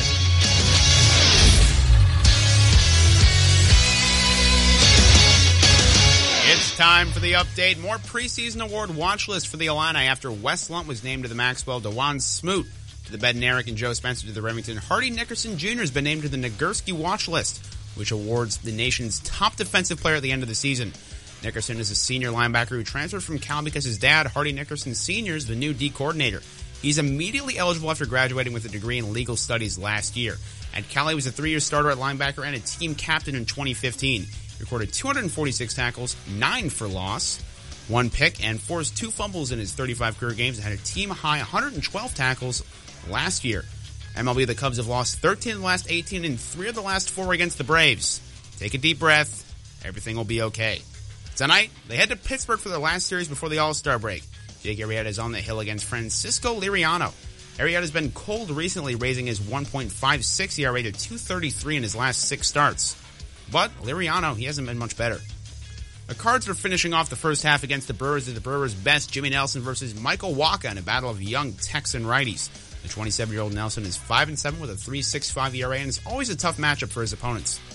The White Sox are back in action tonight after a day off yesterday. They take on the Cub-beating Braves. Potential All-Star starter Chris Sale is 14-2 with a 2.93 ERA. He battles Matt Wiesler, who is pretty much the opposite of Sale. 1.46 ERA, and he's 3-8. Larry Brown is stepping down as the SMU head coach after a contract dispute. The 75-year-old legend texted all the players this morning to inform them. This comes a year after they were banned from the tournament for recruiting violations. Brown pushed a total of 51 years, including 32 in the NBA. And after John Jones' positive drug test, Daniel Cormier will now fight Anderson Silva in UFC 200. So looking forward to that. 200? Yeah, it's going to be a terrible fight. It's going to get butt kicked. UFC 200. That's interesting. Hey, Busey can go with you this summer, and they don't care where you're at. They can help you out. They can help manage your finances anytime, anywhere. It's convenient, time-saving. It's safe and secure. What is it, Lon? It's the Busey mobile app that you can use for your iPhone and Android. You can do all sorts of things. Find the nearest ATM. View your balances. Transfer funds. Pay your bills. And deposit checks. You can do all of that. Some of the features include the quick balance. View your balance and most recent transactions with just a quick swipe. No fumbling to enter your password. And if you don't have a smartphone, no worries. Busey Text. You can view your balances or transfer funds right from your cell phone.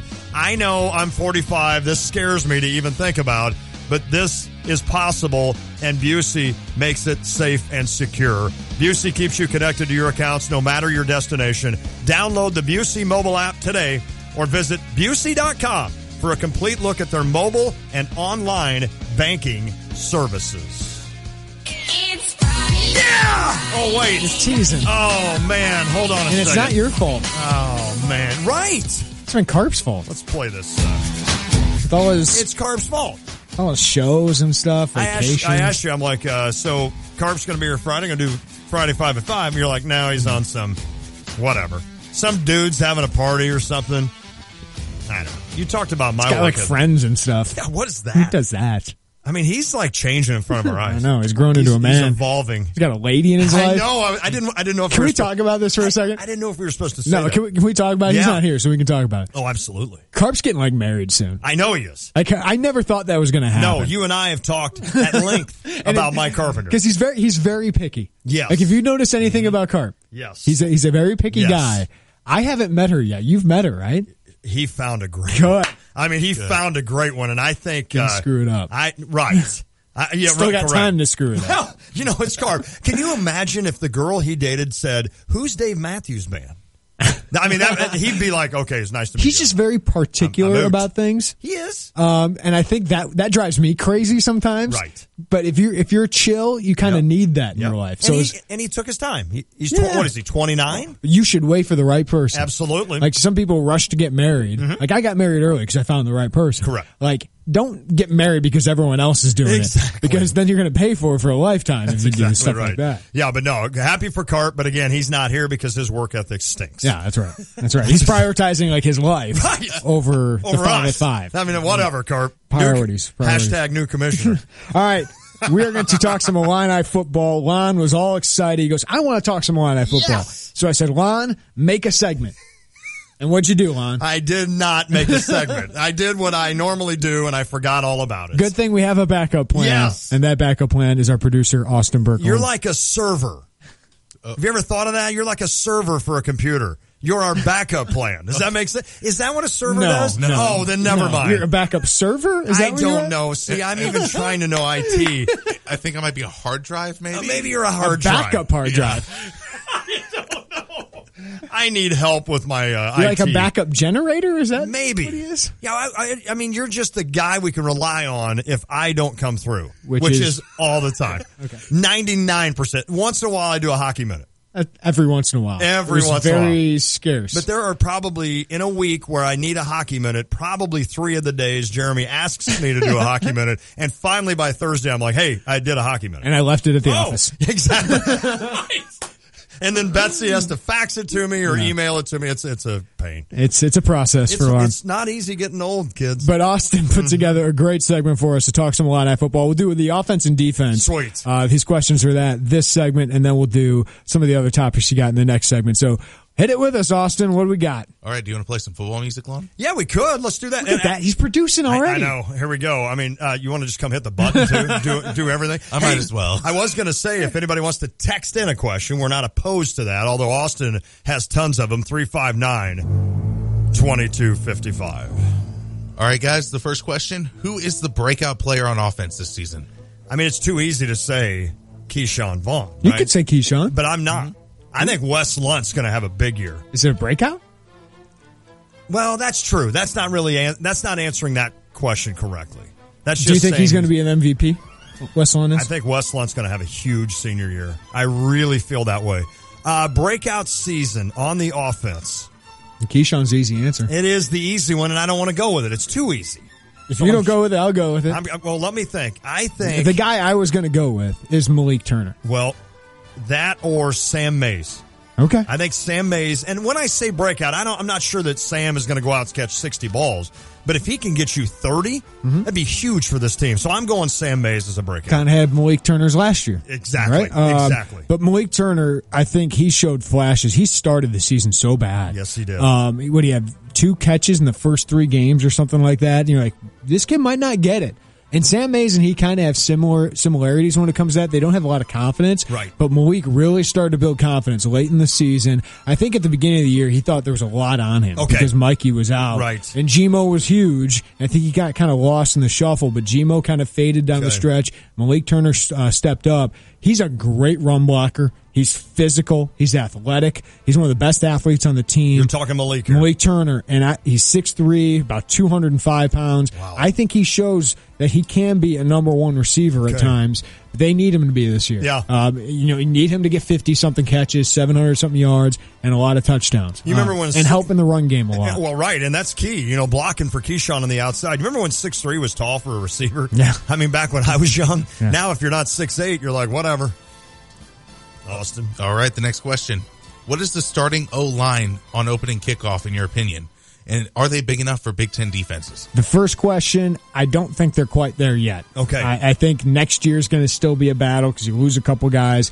I think Austin Schmidt will be your starter on the quick side. Okay. I also think Nick Allegretti, Christian DeLauro will start on your strong side. Allegretti, I think, is ready to be that starter. Sure. Joe Spencer's your solid starting center. The one open spot is Gabe Megginson or Connor Brennan at the guard spot. Megginson, obviously a big-time prospect. I think he's going to be really good eventually.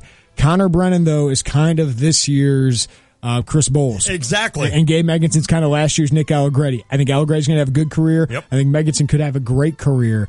but I don't think they're quite ready. Okay. He didn't have a great spring. He needs to get a little stronger. But it's more mental. Yeah. Just, can you be reliable? Yep. And Connor Brennan's nothing special, but they can rely on him at this point. But you hope it's Gabe, but I think right now Connor Brennan's got the upper hand. I'm with you. I'm not going to try to break history here by breaking news. I agree with you. I like those five: Schmidt, Brennan, Spencer, Allegretti, Deloria. I can't ever say his name. Deloro. Thank you. When you say quick side, is that left tackle side or is that right They tackle? switch sides. They do. Yeah. So whatever Why is side, everything's so complicated. Whatever side the tight end is not on. Okay. They That's go there. the quick side. And actually helps these guys for the pros because they can be more versatile. They can play left tackle, right tackle, whatever it is. That's interesting. But, they don't say a lot. Luke Buckus won't say a lot about why they do that, but Paul Petrino did it too. So it's kind of that Petrino style. But, so Schmidt and either Brennan or Meganson will always be on the weak side. So as an Illini fan, if you see the tight end in, it'll always be mostly on Deloro's side. Okay. Yeah. I did most not of the know time that. now. They might go in motion and change things up. So That's interesting. And are they big enough? I'm going to ask Jeremy this. I think they are. I don't think they're strong enough. Okay. I mean, they're plenty big They're when you big. see them, but are they strong enough? Not yet. And that's Joey Boze's job. Right. All right. Will tight ends be used a lot in Garrick's offense? I think they'd like to, but I don't know who you're going to use. Eventually. Yeah, right. Exactly. you need to get the guys. Right now, Tyler White, he's come back. He's a good-looking kid. Yeah. 6'5", 240-something pounds, physical blocker. And they like to use these guys in, like, multiple roles, right? Sure. Like an H-back, fullback, tight end. They like those guys to be multiple, kind of like you see with Dan Vitale at Northwestern, or Jay Prosh when he was here at Illinois, or Evan Wilson was a part of that as well. I think Tyler White can be used well in the run game. Do you have anybody that's a super back like that? Maybe Caleb Reams, but I just don't think you have the personnel quite yet. No, I don't either. Zarian Holcomb, a freshman's pretty good. He's a good receiver. Andrew Trainor's a big kid, but he needs to get stronger. So tight end's one of your weaker It positions. really is, on the team. because Tyler White, we don't know if he'll be healthy. And then Andrew Davis last year just... Skinny. He's skinny. He's skinny. Oh, he's skinny. And he made a lot of mental mistakes. But Hopefully he won't do that He had again. a great spring game. That's good. He can catch the ball. Okay. He can do that, but he had a lot of drops. He's a last year. JUCO kid, right? That came JUCO in. kid. He's a senior now, though. Got it. All right. All right. Sticking with the receiving game, more or less wide receiver drops than last season. I told Jeremy, I can already see game one against Murray State. Illinois wins handily, but they have like 8 drops. And here we go as the storyline coming out of Champaign. I don't think they can drop more than that. I don't know that it's possible. Right. So I'm going to say less. It has to be. Right. I mean, 60 drops. I felt so bad for Westlawn. I did too. I know there are some people that just do not like Westlawn. It's not like he's Juice Williams, and that's nothing against Juice either, but Juice threw the ball hard. Yeah. Right? And sometimes he'd throw the ball. Oh, when Wes has got touch. Well, no. Right. In other words, Wes can, I feel like I'm always ripping on one when I say something good about the other, but yeah, I mean, Wes Lott was putting those throws where they need to be, and these guys are just dropping them. I So mean, I his don't think it'll completion happen percentage, if you just take the drops in half, would have been 62%. Unbelievable. Right? And that's really good. And it probably should have been 64%. I think the year prior they had like 15, 20 drops. Wow. And you had then 60 less. Yeah, has to be less. It has to be less. And I think you got Malik coming back, who's a junior. Justin Hardy, your athlete, coming back, as a senior. Desmond Kane's a reliable guy. Mikey was there. That's it. He never misses anything, does he? Not but no, often. less would be the answer, Austin. All right. Which freshman has the best shot at playing time on offense? Who? I mean, I'd say Meganson, right? Gabe Meganson, who's a freshman. You true freshman? You want true freshman? True freshman or redshirt? Okay. Well, if I went redshirt, I'd go Gabe. If I go true freshman, I think it's Trey Nation. I mean, every running back's got to play, right? I mean, we hope Keyshawn can be in there and get 1,000 yards, but somebody's got to fill in for him. And you've got either Reggie Corbin or Trey Nation, but Trey would be the true freshman I think would play. The other true freshman I think has a chance is Dominic Thiemann. Okay. He looks the part. He played at St. Thomas Aquinas, which is a powerhouse down in Florida, and they have about 4 other Power 5 receivers, including a couple who went to Miami. Okay. A kid who's about to go to Ohio State, and he led them in receiving. Wow. He reminds you, he's 6'2", he kind of reminds you of a little bit of a Gmo kind of guy, only a little bit more put together. I heard he's doing really well in the weight room as well. And I'm not as, the receiver rotation, I think there's some guys who can play well. Sure. But I'm not as confident after what you saw last year in all those guys. So I think Dominic Thiemann's got a chance to crack the rotation. That'd be fine. I'd be fine with that. All right, final offensive question. Besides Lunt and Vaughn, who is the most valuable on offense? I'll let you go first. I'm going to go with one of the offensive linemen. Okay. One of the tackles, either DeLauro or Schmidt. Yeah, keep somebody healthy. Because if you lose one of those guys, you're going down. Because Right. I think Meganson would probably get the first chance to take one of those tackle spots, but he's not ready. And I think DeLauro or Schmidt, both those guys have a chance at the pros. Maybe DeLauro a little bit more because he's a little more nasty, but Schmidt's got long arms, really good pass protector. I'd probably go one of those guys as kind of your next irreplaceable. I won't go offensive line because you did. I'm going to go wide receiver here. You always need a number 2 guy. When you had Mikey, you had Geronimo. Geronimo he had Malik last year. So if you have Malik, who's going to step in? I just don't trust Justin Hardy. I hope the kid proves me wrong. I hope he has a gigantic senior year. So I'll go Desmond Kane. They kind of came in a little bit last year. I think Kane could have not a big year, but he could check down target. He could be valuable, right? He could be the guy that kind of fits the Mikey role. His problem is he's got to make more big plays. Sure. Make plays in space, and that's the one thing he's kind of missing at this point. Another freshman that we didn't mention because he can make plays in space, MJ McGriff. Right. About 5'8", 150. Wow. But he's quick. Okay. He's quick, so if he can just make plays in space, he might be a kid who can make an impact. Perfect. All right, to the defense we go. Are the linebackers athletic enough to for the cover 2 look Lovey loves? This is what's going to be interesting. Like, what is his defense? Mm-hmm. What is his defensive identity? Because Lovey, yes, he ran that cover 2, and I think you're going to see some of that at this level. I don't think you're going to see just cover 2, though. Okay. Like, you're going to see cover 1, cover 3. You're going to see a bunch of different kinds of defenses, sub-packages, all of that stuff. But I think the outside linebackers are, if Julian Jones and James Crawford are your guys, they're plenty athletic. Okay. Hardy Nickerson's not that athletic. No. And I think that's why he wasn't a great fit for the Pac-12.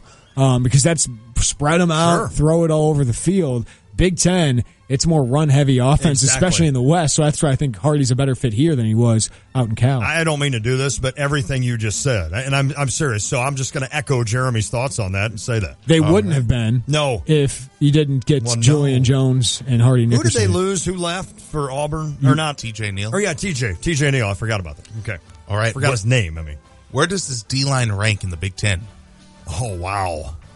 It's got to be, top 3? No. You don't think it's that good? I mean, Ohio State, Michigan State, Michigan, Nebraska. I mean, these schools all have 4 and 5-star kids. Okay, then I'm going way too high here. I think it's 6th? I think it might be top half. Okay. And that's good. I mean, they were 7 or 8 probably last year. DeJuan Smoot's one of the best pass rushers in the Big Ten. Sure. Chunky Clements could play on most teams in the Big Ten. I think Carroll Phillips, would he start on most teams? Maybe not. Okay. Rob Bain would have a chance to contribute. Okay. But for Illinois standards, that's really top good. half would be really good. I'd say 7 or 8. Okay. But DeJuan Smoot gives you a chance to have a lot better one. Well, I went way too high. Maybe they'll grow to 3. Yeah. Maybe they'll impress me and get 3. But with Smoot being able to be a guy that's going to be drafted first round, I guess I took that and made that a little bit more impressive maybe. But you're right. You have to include the entire line. Well, and when you talk about depth, Jamel President gives you a guy who can play inside or out that gives you depth. And then Jamal Milan has some great potential. Yeah, agreed. And he's a redshirt freshman. He's going to be a rotation guy, hopefully, for this year. I'm anxious to see Milan. I'm hoping I'm hoping he's not the next. Who's the kid that just left? Tico Powell. I mean, I should. That's not fair to Milan. I mean, it was a knee sprain, right? That's not and he fair sat to out him. most of the spring, but he did play a little bit. But yeah, Tico had that foot injury. Yeah, a big guy with a foot injury. I just think Milan could really be a guy they could use, and especially for the future. Okay, what is the talent level of the defensive backs and safeties? You've got veterans. That's the funny part. Like, your corners are, you've got your safeties are both seniors with Day and Barton. You've got Jalen Dunlap, who's a junior. The other cornerback spot, Darius Mosley's a senior. You've got veterans. You've got experience. Does that mean they're good? I don't know. And I think that's the scary part for this. Now, the front 7 will help. Yes. That will help that secondary a lot. I'm still worried, though, that these guys could get burnt quite a bit. I think Jalen Dunlap's ready for a breakout year. Okay. I don't think I don't know why he didn't play more, to be honest with you. And I basically told the last staff this. I don't know why he doesn't play more. Okay. I think they trusted Darius Mosley, but Darius Mosley just didn't play well last year. And Dunlap, I think, has a lot of talent. He's long, he's athletic, and I think he really fits in Lovey's scheme, kind of as a Peanut Tillman kind of type in his scheme. But Caleb Day, I don't know. Athlete. It's I mean, split he up and or shut up Justin time. Hardy both need to have nice years for Illinois. Caleb Day's got pro talent, but he just hasn't shown it as a football player. Taylor Barton's solid. I don't think you have to worry much about him. Is he going to be elite? No, but you know what you're going to get out of him. Cameron Watkins, a redshirt freshman, is a kid to watch, but another one to watch is Chris James, a junior who had a terrible fall camp last year. He had a great spring. Really? And he could be a playmaker in this. There's a lot of guys here. That's what I like. Yeah, I feel like you got a lot of guys. Just got to figure out which one can step up, but you don't have a lot of proven football players. And a lot of times in the secondary, with regards to the cornerbacks, just one guy step up. Be that kind of stop guy that you can at least cover and manage the number one receiver and let the other guy kind of do his thing. Go on Jordan Westerkamp and don't let him go crazy for a day. And then I hope Barton, I mean, I don't think he's going to have a Fedulum kind of year, obviously, but we hope Taylor Barton can be decent, and then Caleb Day, again, it comes down to him with a big answer. The safeties scare me. Fedge is pretty high. Fedge was really bar high. There. It's kind of a legend. Safeties scare me, man. Well, the thing is your pass rush. Yeah. Your pass rush should be their best friend. All right. How is the overall depth of this defense? A heck of a lot better than offense. I think of the defensive line. I wouldn't be upset if Jamel President started a game, Jamal Milan started a game, maybe even Tito Odegamu. I said that terribly. Tito Odenigbo, if he starts a defensive tackle, I don't think he'd be great, but I think he'll be a solid rotation player. Trey Watson, if he had to start, I mean, he was going to start before Hardy got here. DeLay Harding, a freshman, I think could be pretty good. And then we just went through the secondary. There's a bunch of guys. Patrick Nelson eventually could be a nice player. Trenard Davis eventually could be a nice player. There's some depth here that if you have some injuries, I think you can withstand and be okay. You look at the offense. If Wes Lunt gets hurt, good luck. Correct. Good. That was a nice Keyshawn pause. Vaughn gets hurt. Good luck. Right. DeLauro or Schmidt get hurt. Good luck. Yeah. Nobody's getting hurt on offense. I mean, offense is right now. You've already had two guys get hurt. That's the problem. Nobody else can do it. So, yeah, that's why I'm way more concerned about the offense than defense. All right, that's the final question of the offense and defense. Okay. So I think we're going to take a break. We had breakout. Oh, breakout defensive player of the year. Who was your breakout defensive player of the year so far? My goodness. How about Julian Jones? Is that fair? Is he good enough? I don't know. You know these guys a lot better than I do with regards to you covering. I talked to someone close to the program, and they said Julian Jones is one of the handful of guys that has NFL stuff. Okay. Now, can he put it on a football field? We'll see. Okay. But he's got enough to be that kind of I would player. say either Jones or if Milan stays healthy. I know he's behind some guys, Jamal Milan, but I think he's talented enough to make an impact. Dunlap would be one of my guys that I'd have for this, but the other one's James Crawford. Okay. Again, this is a kid that the last staff, I was like, why aren't you playing him more? Right. Because Eric Finney was the reliable guy, never made plays. Just didn't make plays. No. He wasn't athletic enough, big enough, strong enough. James Crawford, I don't know if he's strong enough quite yet, but he's got speed. He's got length. He can go sideline to sideline, and that's what they want at a weak side linebacker position like Lance Briggs. Huge. He's had a nice spring and a nice summer. James Crawford could be a guy who racks up a lot of tackles and maybe be the guy who forces a lot of turnovers in this defense. All right, that's a look at offense and defense. When we come back, Austin has some general questions. I assume there may be a win-loss question in there. Maybe. About this next season. Tuned. Illinois football. We're talking Illinois football. July 8th. I was ready for it, so we're doing it. It's the Tay and J Show. Nobody plays more country music per hour than US 105.9, where they start every workday with 3 hours of continuous country. US 105.9 is a proud sister station to ESPN Radio 93.5. High Caliber Training Center and Indoor Range in Hunter's Haven present the 4th of July drone shoot. From 2 to 4 p.m., participants will pay a $10 entry fee for 10 shots and can bring their own range-approved firearm or rent one for an additional cost. Standing from 25 yards, shooters will aim at a lit drone with a target indicating flight area restriction behind it. Absolutely no shot shells of any kind will be allowed. The winner will take home a drone and a $25 High Caliber gift card. This year, spend your 4th of July at High Caliber Training Center and Indoor Range. For more information on the drone shoot, visit highcalibertrainingcenter.com. Hi, it's Corey with Max Twin City Recycling. We pride ourselves on giving the area an outlet to recycle and get paid for their unwanted metals. We're taking our community focus a step further with our Recycling for a Cause program. Each month, Max Twin City will choose a different local charity to feature in an effort to raise money for those causes. Visit maxrecycling.com for a complete list of program details.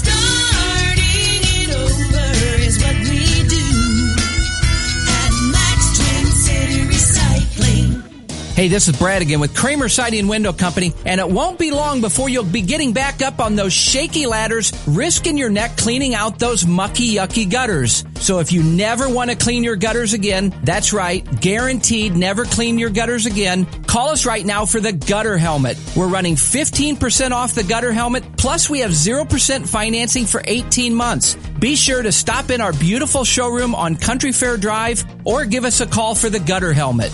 Alto Vineyards has long been a leader in the Illinois wine industry, winning over 700 awards in national and international wine competitions in the last 20 years. Now, Alto Vineyards, along with SJ Broadcasting, present Music Among the Vines, East Central Illinois' premier summer concert series, held under the stars. Stop by Alto Vineyards each weekend throughout the summer and indulge in Illinois wines, premium beers, soft drinks, and light food items, all while experiencing the best music the area has to offer. For more details, visit altovineyards.net or call 356-4784. This Saturday at Alto Vineyards Music Among the Vines, get ready for the sounds of Susan Williams.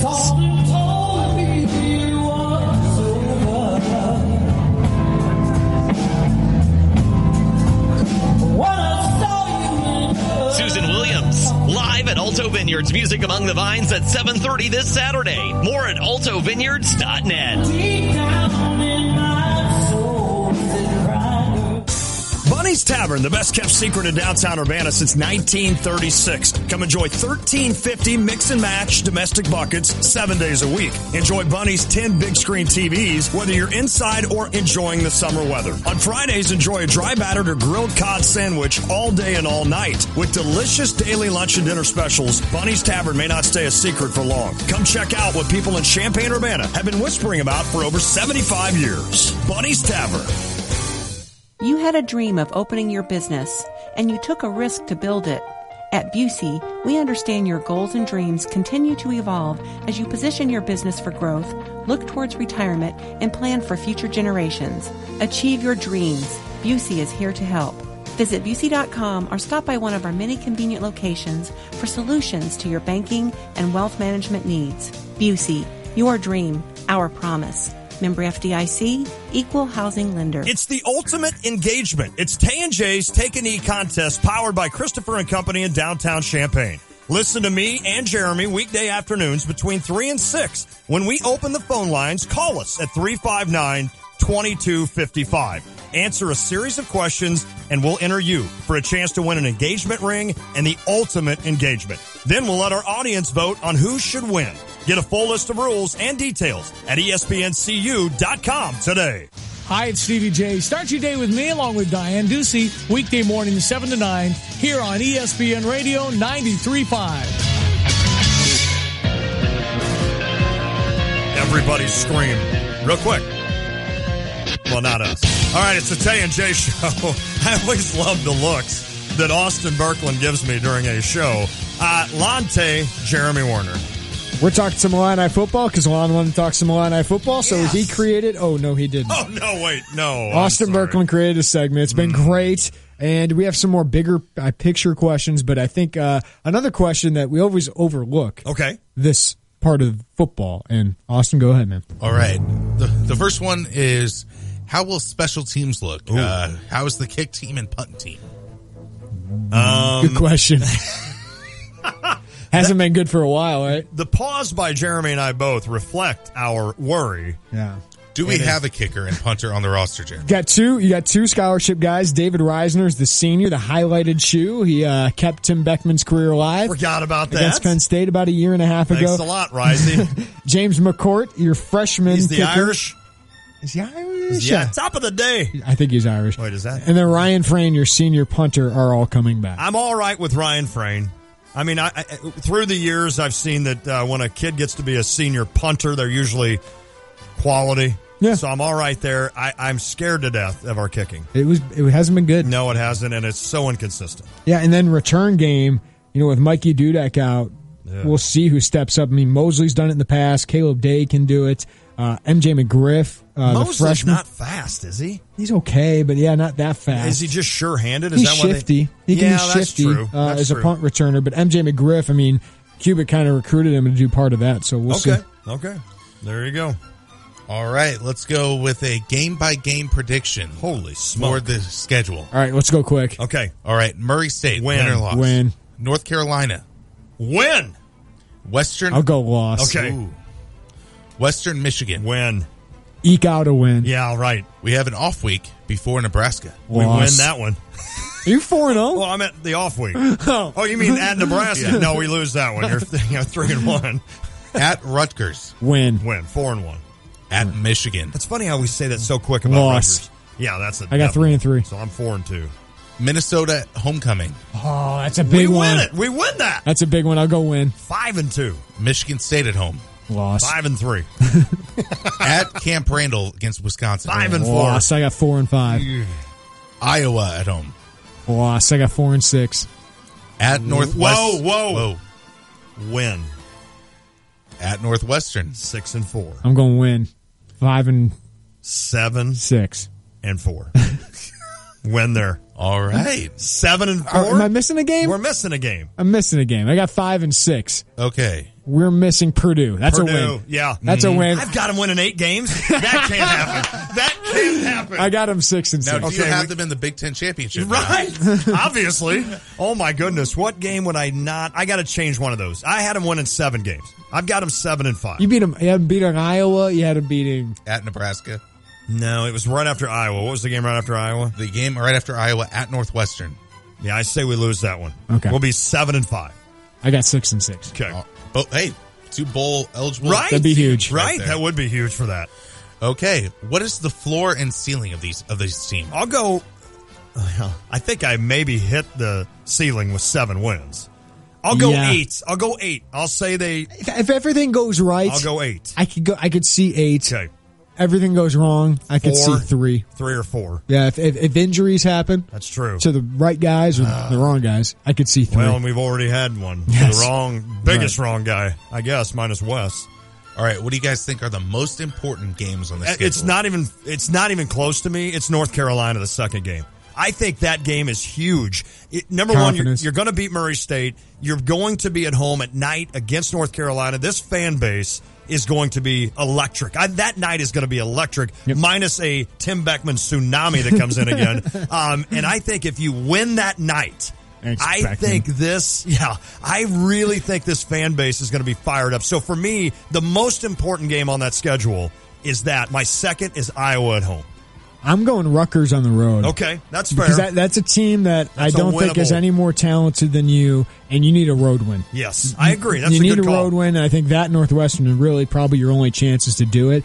So you could be at that point realistically 4-2. Yeah. Or if you win at North Carolina or against North Carolina, I mean you got Purdue, Western Michigan, Murray State, Rutgers. You could all of a sudden be 5-1 and 1 win away from bowl eligibility. That's a good call with that Rutgers. So I think Rutgers would be a big one. All right.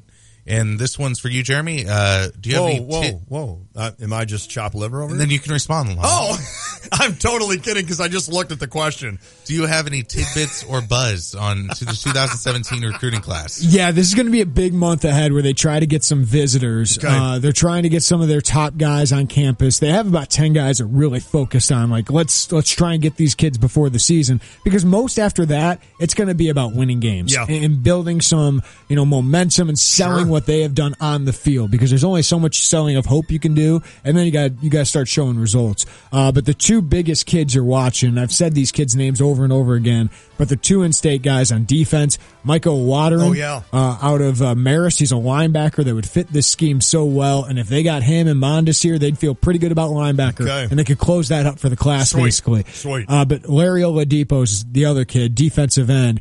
Larry's going to visit Penn State in a couple weeks. I do think Illinois is doing a great job there because he's visited 3 times already this spring and summer. Micah, they've done a great job with, but Micah, academics is really important to him. Okay. It's important to Larry as well. Both those kids might go to the same school. They've talked about it.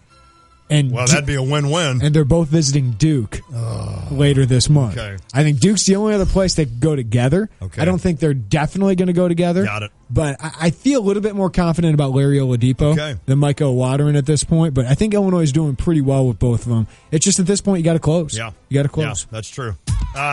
Austin, I think Illinois will recruit guys that play football. That's my take on the 2007. They're gonna recruit young kids that are athletic. That's always a great strategy. I mean, is that not a great?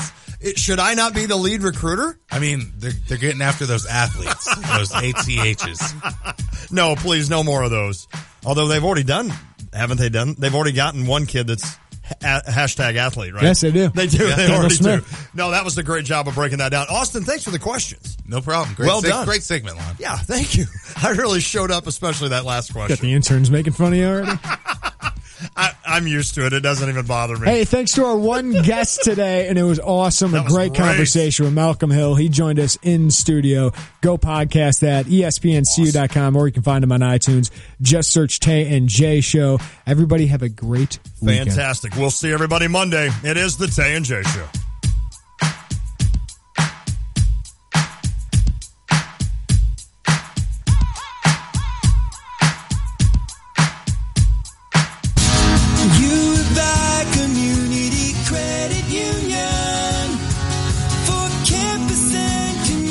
Visa Rewards Card is your community credit card. It's my ticket for travel. My name is Mindy, and I gain points from my Illini Visa credit card. And I use the points for trips to see my grandkids in Colorado. It's my ticket for gift cards. My name is Mark. I gain points from my Illini Visa credit card, and I use the points to buy gift cards as incentives for my employees when they achieve goals at the office. The community has spoken, and they use the Illini Visa Rewards Card. The Illini Visa Rewards Card can be your ticket for travel, gift cards, and more. When you use your Illini Visa Rewards Card for purchases, you rack up points. Use your points to travel. Use your points for gift cards. Don't have an Illini Visa yet? Apply today at IlliniCard.org. That's IlliniCard.org. Live, work, or study in Champaign County? Bank with the U of I Community Credit Union. U of I Community Credit Union for campus and community. Racing action is back this Friday night at the Farmer City Raceway in Farmer City, Illinois. $10,000 to win. Summer Nationals, the Hell Tour, late models, prolates, modifieds, street stocks, and Hornets. It's a full show this Friday in Farmer City. General admission is $25. Kids 12 and under are free. Presented by Bob Chevrolet Buick. Racing action under the lights at the Farmer City Raceway in Farmer City, Illinois, where we'll sell you the whole seat, but you only need the edge. Hi, I'm Joan London. When I needed to find senior care for my mom, I really struggled to find the right fit until I found an advisor, someone who had been through this before. That's why I recommend A Place for Mom, the nation's largest senior living referral service. They have experts who will help you ask the right questions and find the right place. Call A Place for Mom today. To speak with the local senior living advisor, call A Place for Mom at 1-800-467-7530. That's 1-800-467-7530. A Place for Mom has helped over 200,000 families find the right senior care for their parents, from assisted living to independent living, even Alzheimer's care, and have local advisors that can help explain your options at no cost to you. To speak with the local senior living advisor, call A Place for Mom at 1-800-467-7530. That's 1-800-467-7530. Call today. Live from the Habib BPC Studios, this is WSJK Tuscola, Champaign-Urbana, your home for the St. Louis Cardinals. ESPN Radio Sports Center.